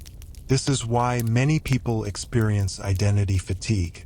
They are tired not of effort, but of maintenance. They long for spaces where they can change without explanation. This longing often appears as nostalgia. People romanticize past communities, slower lives, simpler roles. Not because the past was easier, but because it offered clearer belonging. But returning is impossible. The task is not to recreate old structures, but to build new ones that acknowledge human complexity. This requires rethinking discipline again. Discipline that supports becoming rather than preserving. Discipline that allows pause, revision, uncertainty. Discipline that holds identity lightly. Some communities are experimenting with this. Spaces where participation ebbs and flows without penalty. Where disagreement is expected. Where absence is allowed. Where worth is not tied to constant presence. These spaces feel different. They are less loud, less optimized, less urgent. They do not grow as fast, but they endure. They recognize that meaning emerges from continuity, not intensity. This approach mirrors older wisdom. Even strict traditions understood rest. Sabbath, retreat, silence, withdrawal. They built limits into discipline to prevent collapse. Modern identity needs similar boundaries. Not boundaries to exclude, but boundaries to protect. Protection from constant evaluation, from permanent visibility, from moralized productivity. Discipline that protects is not lax. It is intentional. It says no to certain demands so that deeper commitments can survive. This kind of discipline is rare because it resists metrics. You cannot easily measure belonging without performance. You cannot quantify meaning without simplifying it. But some things lose value when measured. Trust, presence, care. These require time without pressure. They require discipline of a different kind. The discipline to slow down. The discipline to disengage when necessary. The discipline to let identity evolve quietly. This is not withdrawal from society. It is recalibration within it. History suggests that periods of intense discipline are often followed by periods of reevaluation. We may be entering such a phase now, not a rejection of structure, but a search for humane structure. Not a collapse of identity, but a softening of its edges. If you're listening and feeling this tension in your own life, that awareness matters. It means you are sensing the limits of inherited systems. Limits are not failures. They are signals. Signals that adaptation is needed. Understanding how discipline shaped belonging, identity, and meaning across history gives you context for your own experience. You are not uniquely overwhelmed. You are living inside a long transformation. If this part of the story helped you feel less alone in that, take a moment to like the video so others can find it too. And leave a comment about what belonging means to you now, not in theory, but in practice. Freedom is often described as the absence of discipline, the ability to choose without constraint, the space to act without interference. But history shows that freedom has never existed without structure. Even the most open societies rely on rules, expectations, and habits to function. The real tension is not between freedom and discipline, but between visible control and invisible influence. As traditional authority weakened, choice expanded. People gained the ability to decide where to live, what to believe, how to work, how to identify themselves. This expansion of choice was celebrated as liberation. And in many ways it was. But with choice came responsibility. When no one tells you what to do, every outcome feels like your fault. This is where discipline re-enters, disguised as freedom's companion. Choice without structure is paralyzing. Unlimited options overwhelm. People quickly seek systems to narrow possibilities. Schedules, routines, algorithms, recommendations. These do not feel like constraints. They feel like help, and they are. But help also shapes behavior. When platforms suggest what to watch, read, buy, or believe, they reduce friction. Reduced friction increases engagement. Engagement becomes habit. Habit becomes discipline. The illusion lies in authorship. People believe they are choosing freely, unaware that choices are guided by invisible architecture. Defaults matter. Placement matters. Convenience matters. Freedom becomes directional. You can go anywhere, but the path is already paved. This is not inherently malicious. Complex societies require guidance, but it changes how control operates. Instead of commanding behavior, systems nudge it. Instead of forbidding actions, they make some options easier than others. This is discipline without prohibition. People comply because it feels natural. Over time, this reshapes expectations. Waiting feels intolerable. Silence feels awkward. Effort feels unnecessary. Freedom becomes optimized for ease. But ease has consequences. When systems remove friction entirely, they also remove reflection. Choices become reactive. Attention fragments. Depth erodes. People feel busy but not fulfilled. They experience freedom as constant motion without direction. This creates a paradox. The more options available, the more people crave constraint. This craving shows up everywhere. Minimalism movements, digital detoxes, strict routines, lifestyle frameworks. These are attempts to reintroduce limits. People impose rules on themselves to recover agency. They restrict choice to feel free. This pattern echoes ancient practices. Monastic vows limited freedom to gain clarity. Spartan discipline reduced choice to build strength. Templar rules removed indulgence to focus purpose. Modern self-imposed discipline follows the same logic. Promises relief from excess. But there is a difference. Earlier discipline was shared. Modern discipline is individualized. Shared discipline creates community. Individualized discipline creates isolation. When everyone follows the same rules, belonging is reinforced. When everyone follows different rules, comparison intensifies. People begin measuring themselves against others' disciplines. Who wakes earlier? Who works harder? Who controls desire better? Freedom becomes competitive. This competition is subtle but powerful. Social media amplifies it. People display curated discipline, morning routines, fitness progress, productivity setups. These displays are not neutral. They create norms. Viewers absorb them unconsciously. They feel pressure to match. Discipline spreads socially, not through orders, but through aspiration. This is how freedom becomes regulated by comparison. No one forces you to optimize, but everyone else seems to be doing it. Falling behind feels like personal failure. This reintroduces hierarchy without authority. Those who master discipline gain status. Those who struggle feel invisible. Freedom stratifies. This dynamic is rarely acknowledged openly because it contradicts the narrative of equal choice. But choice is not equal when conditions differ. Time, money, health, support all shape the ability to exercise discipline. When discipline becomes the measure of worth, inequality is moralized.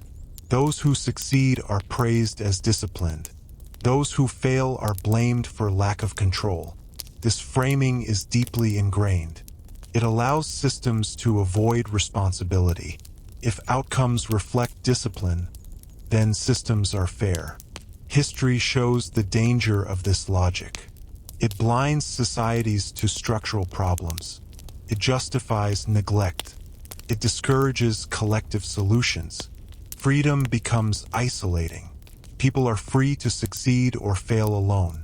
This loneliness fuels anxiety. Humans evolved to navigate shared constraints, not infinite choice. Too much freedom without shared structure erodes trust. People don't know what to expect from each other. Rules coordinate behavior. Without them, social life becomes unpredictable. So people recreate rules informally. Unspoken expectations, cultural scripts, social norms. These norms discipline behavior quietly. They are enforced through approval and shame. Freedom exists, but within boundaries no one explicitly defines. Violating these boundaries feels risky because the consequences are unclear. Uncertainty increases self-monitoring. People become cautious. Freedom begins to feel heavy. This is not a failure of freedom itself. It is a failure to integrate freedom with humane discipline. History suggests that freedom thrives when paired with shared limits that are transparent, flexible, and meaningful. Limits that protect rather than constrain. The challenge of modern life is that many limits are hidden. Algorithms, incentives, metrics. You feel guided, but you don't see the guide. This makes resistance difficult. You cannot argue with an algorithm. You cannot reason with a metric. You can only adapt. Adaptation becomes discipline. If you're listening and feeling the weight of this paradox, you're not imagining it. Freedom and discipline are no longer opposites. They are intertwined. Understanding this gives you leverage. It allows you to question defaults, to slow choices, to add friction intentionally. Friction is not failure. It is space to think. Control feels comforting. Promises predictability in a world that feels unstable. The belief that with enough discipline, enough planning, enough optimization, life can be managed. Modern freedom leans heavily on this promise. You can design your life. You can engineer habits. You can optimize outcomes.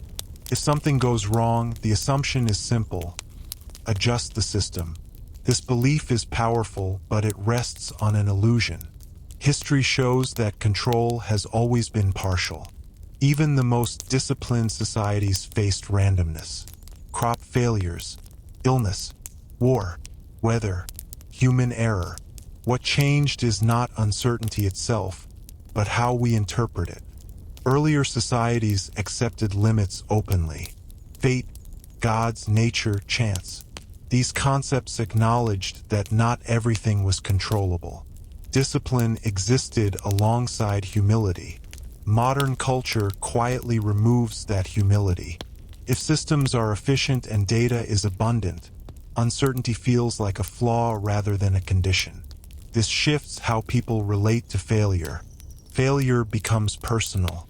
If you followed the routine, tracked the metrics, optimized the process, then failure should not occur. When it does, it feels like a breach of contract. This intensifies self-blame. People respond by tightening discipline further. More control, more tracking, more optimization. But control has diminishing returns. At a certain point, increased discipline stops improving outcomes and starts increasing stress. Life becomes fragile. When systems are too optimized, they lose slack. They cannot absorb shocks. This is true for societies and for individuals. Over-optimized supply chains break easily. Over-optimized schedules collapse under minor disruptions. The same happens internally. When every hour has a purpose, rest feels guilty. When every action has a metric, presence feels unproductive. When every choice is optimized, joy feels inefficient. Control crowds out meaning. This is why many people feel successful but empty. They are managing life well but not living it deeply. Freedom becomes managerial. You are free to choose how to optimize yourself, but not free to be unoptimized. Messiness feels irresponsible. But messiness is where life often happens. Relationships are messy. Growth is messy. Creativity is messy. They resist control. Discipline that seeks total control conflicts with experiences that give life texture. This creates internal tension. People want both mastery and spontaneity, control and surprise, security and openness. Discipline can support this balance, but only if it acknowledges its limits. History again offers perspective. Wise traditions emphasize discipline as preparation, not domination. You trained so you could respond skillfully, not so you could eliminate uncertainty. A sailor disciplined in navigation still respects the sea. A martial artist trained in technique still expects unpredictability. Control was never absolute. It was adaptive. Modern discipline often forgets this. It treats uncertainty as an error to be eliminated rather than a reality to be navigated. This leads to brittle identities. When control fails, identity shakes. People who define themselves by productivity struggle during rest. People who define themselves by discipline struggle during illness. People who define themselves by optimization struggle during transition. Freedom then feels conditional. You are free as long as you perform correctly. This conditional freedom mirrors earlier systems of control, but without visible authority. The authority is internalized. You police yourself. This self-policing feels voluntary, which makes it harder to question. Who would you rebel against? Yourself? This is why burnout is widespread. Burnout is not simply exhaustion. It is the collapse of meaning under excessive control. People are not tired because they lack discipline. They are tired because discipline has no endpoint.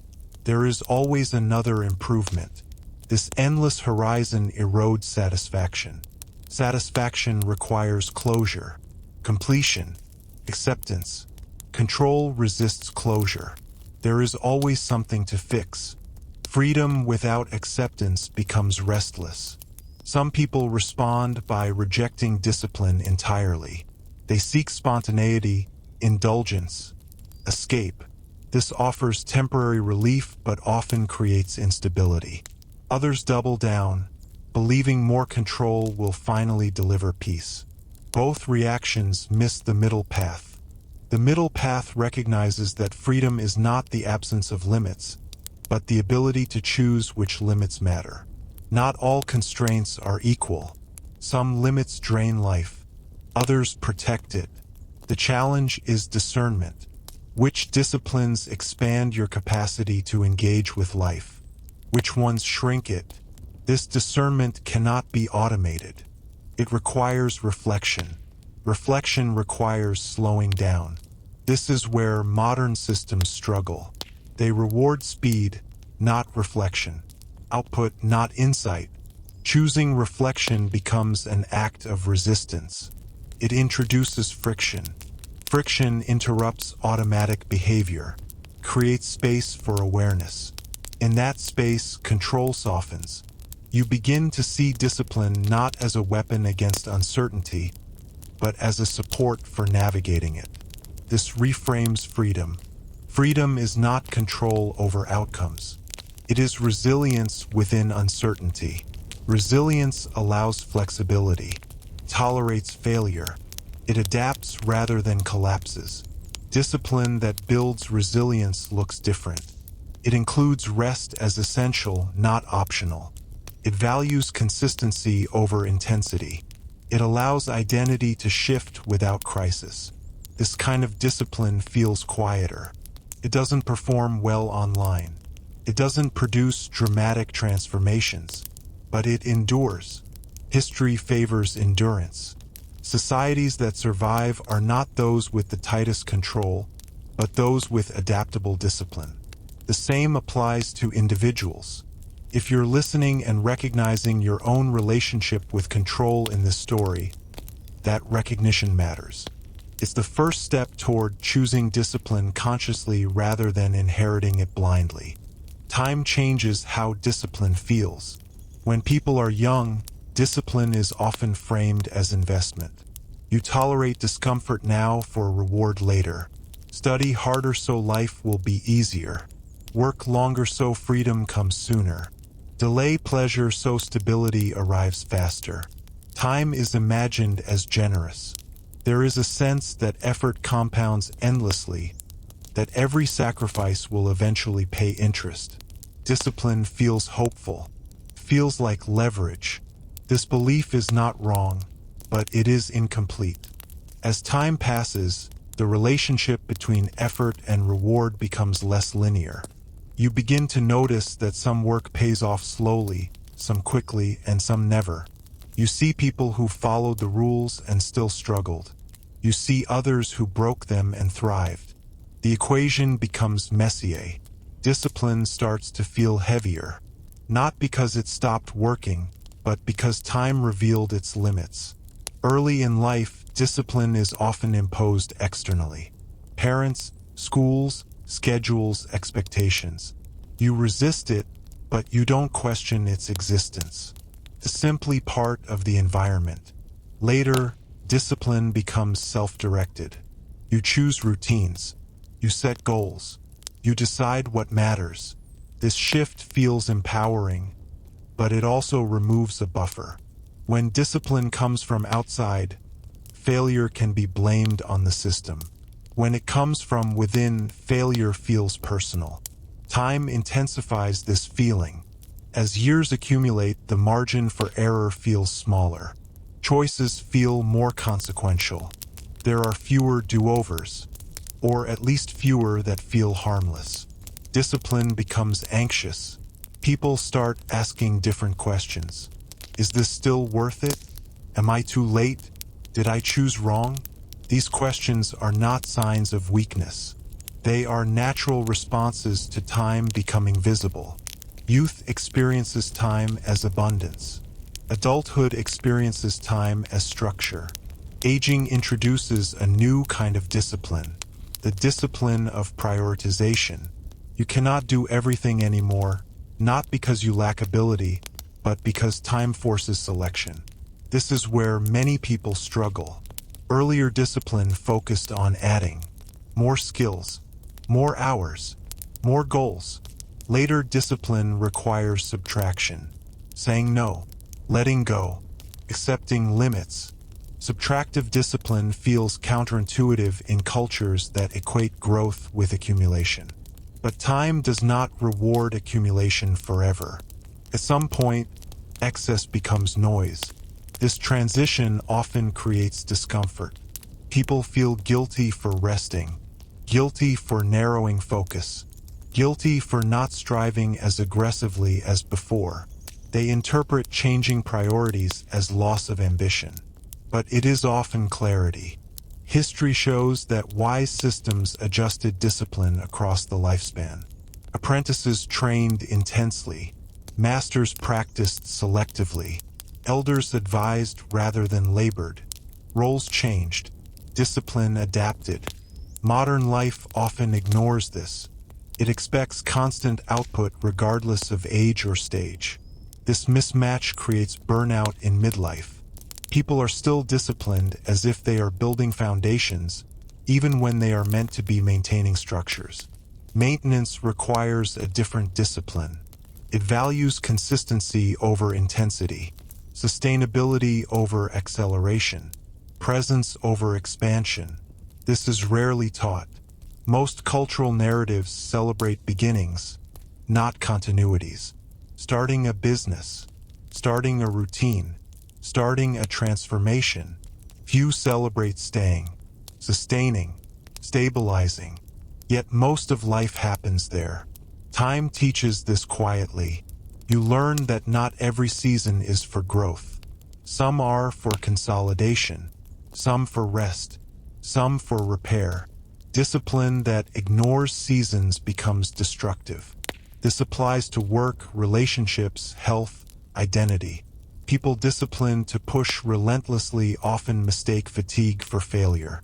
They push harder when they should pause. Time punishes this misunderstanding. Bodies signal first. Fatigue lingers. Injuries heal slower. Focus fragments. Ignoring these signals is framed as discipline, but it is often denial. True discipline adapts to time. It listens. This is uncomfortable because it requires humility. You must accept that strategies that worked before may no longer fit. That effort does not guarantee outcome. That control weakens with complexity. Many resist this acceptance. They cling to routines long past their usefulness because changing them feels like admitting loss. But adaptation is not surrender. It is alignment. Time also reshapes reward. Early rewards are often external. Grades, promotions, praise, visibility. Later rewards become internal. Peace, stability, meaning, energy. Discipline must shift accordingly. If discipline remains oriented toward external validation, it becomes hollow over time. Chasing approval feels increasingly empty. People sense this but struggle to articulate it. They feel restless despite achievement. This restlessness is often misdiagnosed as lack of discipline. So they add more structure, more goals, more optimization. This rarely works. What's missing is not effort, but recalibration. Time is asking different questions now. What is enough? What is worth sustaining? What can be released? Answering these requires a quieter discipline, one that is less performative, less visible, less rewarded by systems that favor novelty. This is why many people feel out of sync in midlife. Their discipline has matured, but the environment has not adjusted to value it. Experience is undervalued. Depth is undercounted. Stability is boring. But history reminds us that civilizations depend on boring virtues. Maintenance, stewardship, care. These require discipline, but not the kind that trends. They require showing up consistently without applause. Time reveals the importance of this work. It also reveals the fragility of bodies. Discipline around health changes sharply with age. Early discipline often aims at appearance. Later discipline aims at function. Looking good shifts to feeling capable. This transition can be jarring. People trained to push ignore pain signals. They override fatigue. They treat the body as an instrument to be optimized. Time exposes the cost. Recovery slows. Injuries accumulate. The body demands negotiation rather than command. Discipline becomes cooperative. You listen instead of ordering. This cooperation extends beyond health. Relationships require similar adjustment. Early relationships are often intense. Later ones require patience.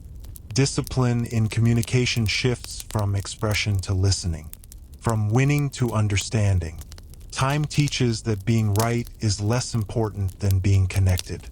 This lesson is often learned late because early systems reward assertiveness. Discipline that once helped you succeed may later harm your relationships. Recognizing this requires courage. It means admitting that past success does not guarantee future wisdom. Time humbles discipline. It strips away illusions of permanence. Careers end. Roles change. Strength fades. Relevance shifts. This is not tragedy. It is reality. Societies that honor elders understand this. They value perspective over speed. Modern culture struggles here. It glorifies youth and novelty. It treats aging as decline rather than transition. Discipline becomes an attempt to resist time rather than work with it. Anti-aging routines, hustle culture, eternal productivity. These are understandable reactions, but they create tension. You cannot out-discipline time. You can only align with it. Alignment looks like letting discipline evolve. It looks like choosing rest without guilt, focus without apology, limits without shame. This evolution is not automatic. Many people carry outdated discipline into new stages of life, then blame themselves when it stops working. Understanding time as an active force helps release that blame. If you're listening and noticing how your relationship with discipline has changed over the years, that awareness matters. It means you're responding to time, not failing it. Effort feels different when time stretches behind you instead of ahead. Earlier in life, patience is abstract. You're told to wait, to trust the process, to keep going. The reward is imagined, distant, but vivid enough to motivate. Discipline feeds on that imagined future. Later, patience becomes concrete. You have waited. You have seen outcomes. You know which efforts paid off and which quietly disappeared without recognition or return. Time removes fantasy from patience and replaces it with realism. This realism can be sobering. You begin to understand that not all effort compounds. Some effort maintains. Some effort stabilizes. Some effort simply prevents loss. This realization changes how discipline is experienced. Maintenance rarely feels heroic. It doesn't come with dramatic milestones. It doesn't announce itself. It's invisible when done well and noticeable only when neglected. Time teaches that much of adult life is maintenance. Maintaining health, maintaining relationships, maintaining skills, maintaining peace of mind. Discipline shifts from ambition to stewardship. Stewardship is quieter. It doesn't chase growth relentlessly. It asks what needs care today to remain viable tomorrow. This mindset often conflicts with cultural narratives that equate worth with progress. People feel uneasy when they're not advancing, even if they're sustaining something valuable. Time exposes this mismatch. You can be disciplined and still feel stagnant because the reward is continuity, not expansion. This creates a subtle grief. Grief for the excitement of beginnings.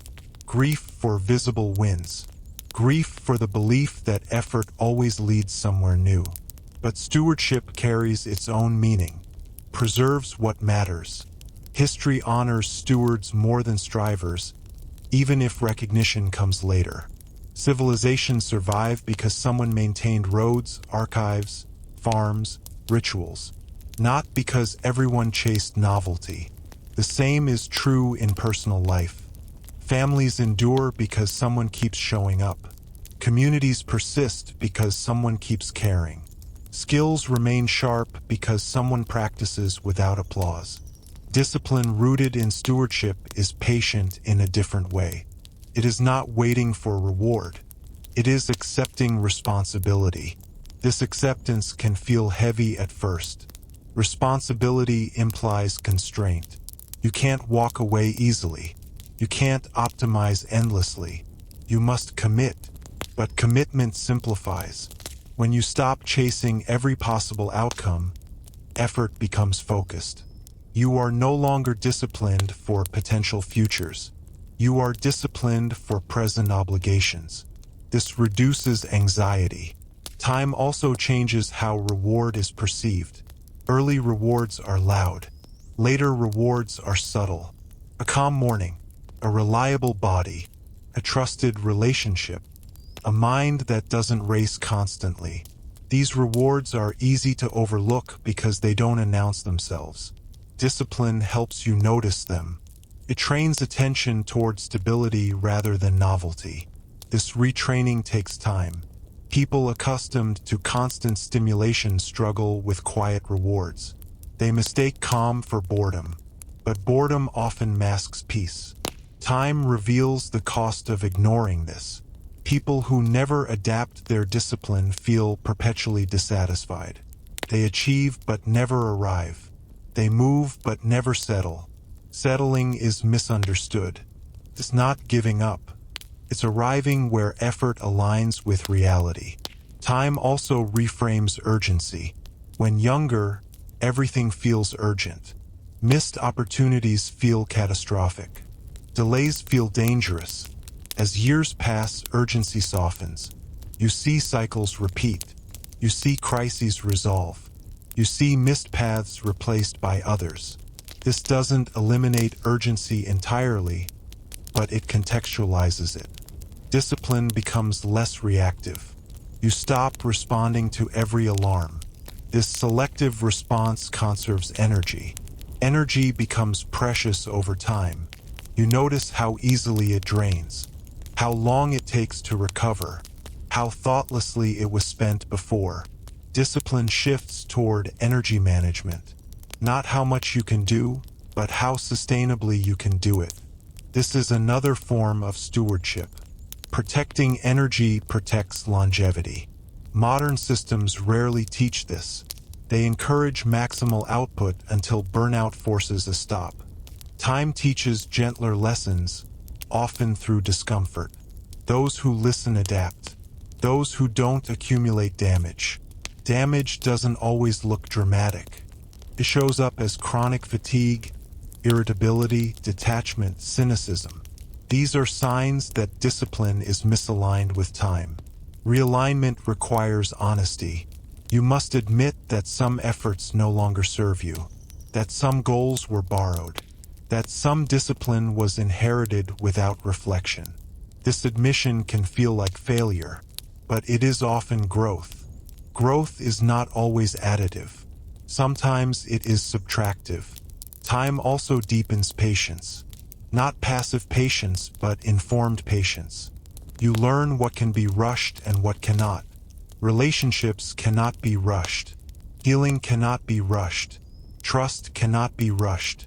Discipline that tries to accelerate these processes often damages them. Patience here is active restraint, choosing not to intervene prematurely, allowing processes to unfold. This restraint feels countercultural in environments obsessed with speed. But time consistently rewards those who respect process. This respect becomes internalized. You stop forcing outcomes. You start supporting conditions. This shift changes how success feels. Success becomes quieter. It looks like fewer crises, fewer extremes, more predictability. This predictability is not dullness. It is safety. Safety allows creativity to return. When life is not constantly unstable, curiosity reemerges. Play becomes possible again. Ironically, disciplined stewardship creates space for spontaneity, because when basics are maintained, there is room to explore. Time reveals this paradox. Discipline does not kill freedom when aligned properly. Creates it. Not the freedom of endless choice, but the freedom of reliable ground. This ground allows risk without collapse. You can try new things because foundations hold. This is the freedom many people seek without realizing it. They chase excitement instead of stability. Not knowing stability enables deeper excitement. Time also reframes legacy. Early legacy is imagined as achievement, titles, impact, recognition. Later legacy becomes relational. How you treated people, what you maintained, what you passed on. Discipline contributes here too. The discipline to listen, the discipline to forgive, the discipline to show up consistently. These rarely trend, but they endure. They shape lives beyond metrics. Time teaches that being remembered well matters more than being remembered loudly. This perspective often arrives quietly. One day you notice that what you value has shifted. You care less about proving and more about preserving. Less about winning and more about continuity. This shift is not resignation. It is alignment with time's reality. If you're listening and feeling both relief and discomfort in this idea, that's natural. Letting discipline evolve means letting go of old identities. That letting go can feel like loss, but it also creates space. Space for different kinds of effort, different kinds of reward, different kinds of meaning. Work was once the clearest place discipline lived. You woke up when you were told. You went where you were needed. You did what the role required. The boundaries were visible. Effort was exchanged for survival, then for status, then for security. The meaning of work was never simple, but it was stable. Time changed that. As economies shifted, work stopped being only about producing goods and started being about producing value. Value became abstract, measured in output, influence, attention, efficiency. Discipline adapted again. It stopped being about endurance and started being about optimization. Work was no longer just something you did. It became something you managed. You tracked performance. You refined skills. You branded yourself. You stayed available. Availability became a signal of commitment. The line between working and not working blurred. Earlier discipline had edges. You clocked in. You clocked out. The body knew when effort ended. Modern work dissolves those edges. Messages arrive anytime. Expectations linger after hours. Work follows you home inside devices. Discipline becomes constant low-level vigilance. You are never fully off. This changes how effort feels. Effort used to exhaust the body. Now it exhausts the mind. Mental exhaustion is harder to measure and easier to ignore. So people keep pushing. They mistake presence for productivity. They equate responsiveness with value. Discipline reinforces this illusion. If you are disciplined enough, you can keep up. But keeping up is not the same as moving forward. Productivity culture promised freedom. Work hard now so you can rest later. But later keeps moving. Goals shift. Markets change. Roles evolve. Stability feels temporary. This uncertainty reshapes discipline again. People become anxious performers. They document work to prove it exists. They quantify effort to justify worth. They stay visible to remain relevant. Work becomes performative. Performance creates pressure. Pressure demands discipline. But the discipline is no longer directed toward mastery. It is directed toward perception. How does this look? How is this received? Is this enough? These questions loop constantly. Time reveals the cost. People are working more but feeling less accomplished. They are busy but unfulfilled. They are disciplined but disconnected. Disconnected from what? From meaning. Work used to offer meaning through contribution. You made something. You helped someone. You sustained a system. Now meaning is mediated. You contribute to abstractions, platforms, pipelines, metrics. The impact is harder to feel. Without felt impact, discipline feels empty. People begin questioning the value of effort. Not lazily, but existentially. Why am I doing this? What does this sustain? Who benefits? These questions surface especially during transitions. Burnout, layoffs, midlife shifts, global disruptions. Discipline alone cannot answer them. History shows that when work loses meaning, societies either reform it or fracture. Reform requires redefining value. What counts as productive? What deserves reward? What sustains life rather than just systems? Modern productivity often ignores maintenance. Care work, emotional labor, relationship management, community building. These are essential but undervalued. They resist quantification. Discipline aimed only at measurable output sidelines them. Time exposes this imbalance. People feel drained because they are disciplined in ways that systems reward, not in ways life requires. Work discipline crowds out life discipline. You optimize performance but neglect recovery. You meet deadlines but miss presence. You grow skills but lose connection. This trade-off is rarely intentional. It emerges from incentives. Discipline follows reward. If systems reward speed, discipline accelerates. If systems reward availability, discipline extends hours.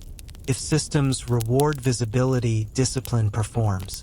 Changing discipline requires changing reward. This is difficult at individual levels. People cannot easily opt out without risk. So many internalize the tension. They blame themselves.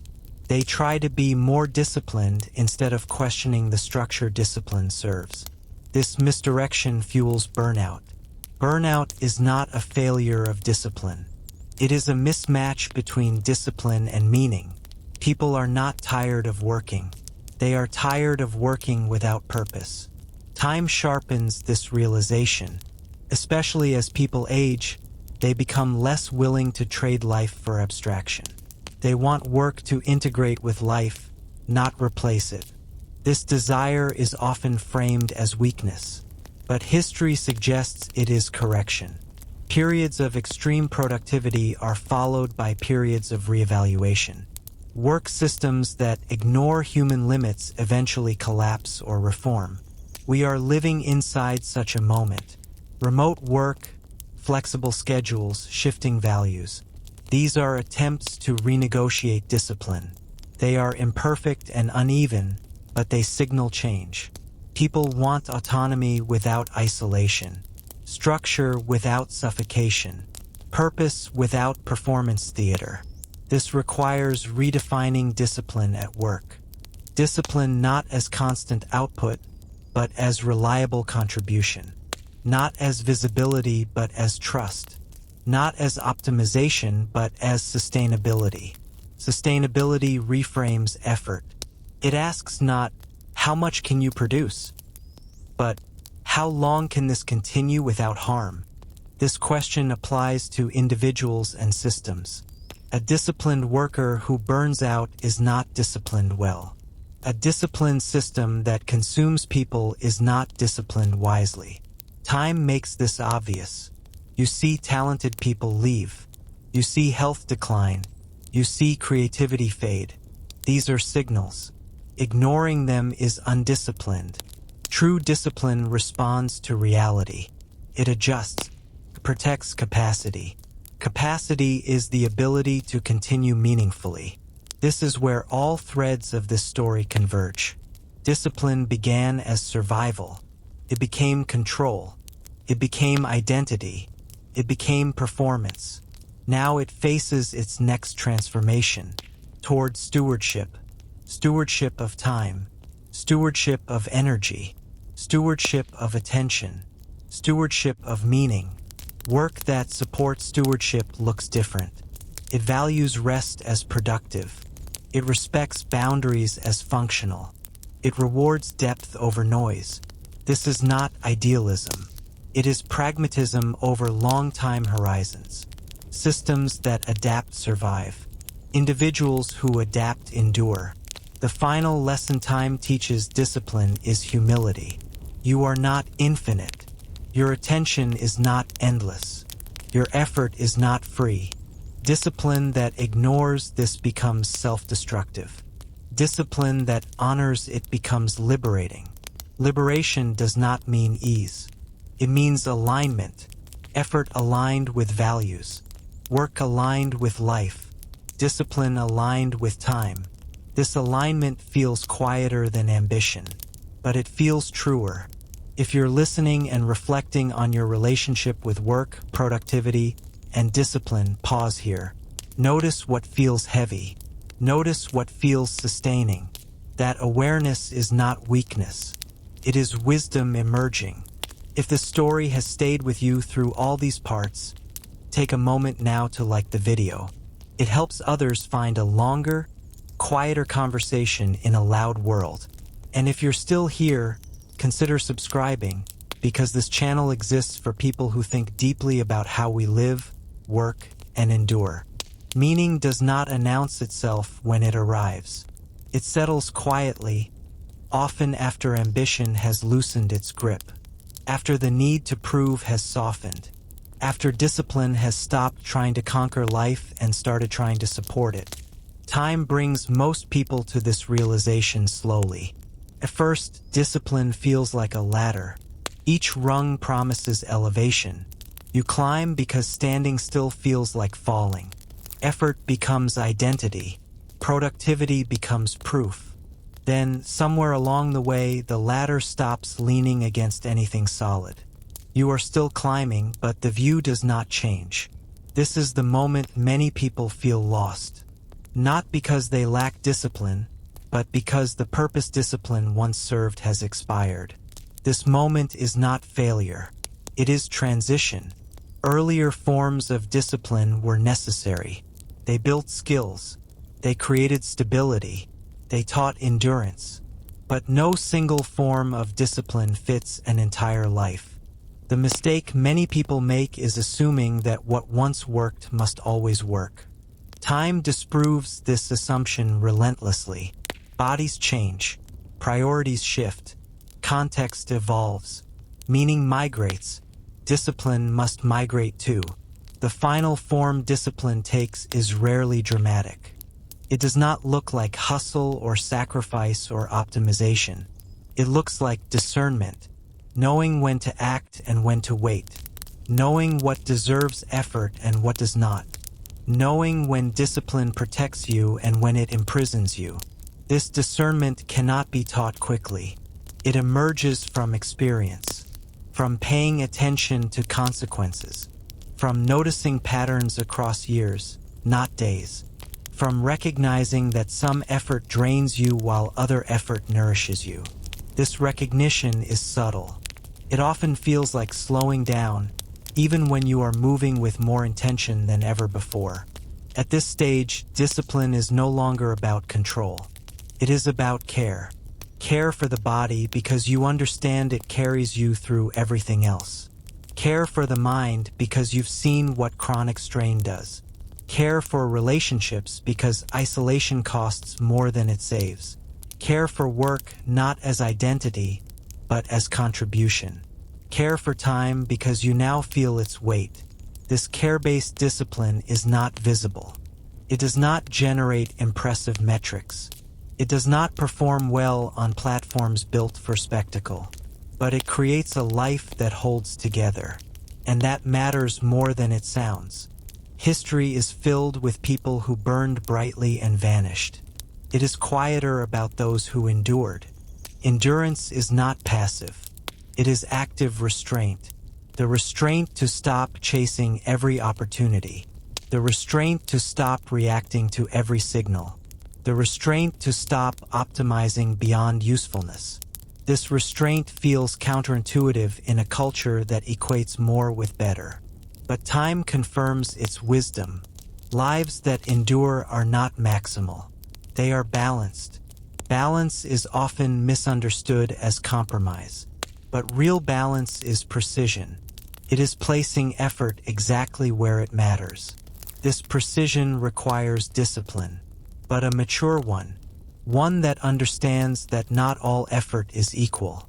Some effort builds. Some maintains. Some repairs. Some simply distracts. The disciplined life is not the busiest one. It is the most intentional one. Intentionality becomes the final measure. Not how much you did, but why you did it. Not how hard you worked, but whether the work aligned with what you valued. Not how disciplined you appeared, but whether discipline served your humanity. This reframing resolves the tension that runs through everything we've explored. Discipline versus freedom. Discipline versus identity. Discipline versus time. Discipline versus work. They were never true opposites. They were stages. Discipline begins as structure. It becomes control. It becomes identity. It becomes performance. And finally, if allowed, it becomes wisdom. Wisdom does not discard discipline. It integrates it. It knows when to apply pressure and when to release it. It knows when rules clarify and when they constrict. It knows that discipline without meaning collapses, and meaning without discipline dissipates. The final alignment is not perfect. Life remains uncertain. Effort does not guarantee outcome. Loss still happens. But discipline aligned with reality does something profound. It removes unnecessary suffering. You stop fighting what cannot be controlled. You stop blaming yourself for structural failures. You stop equating worth with output.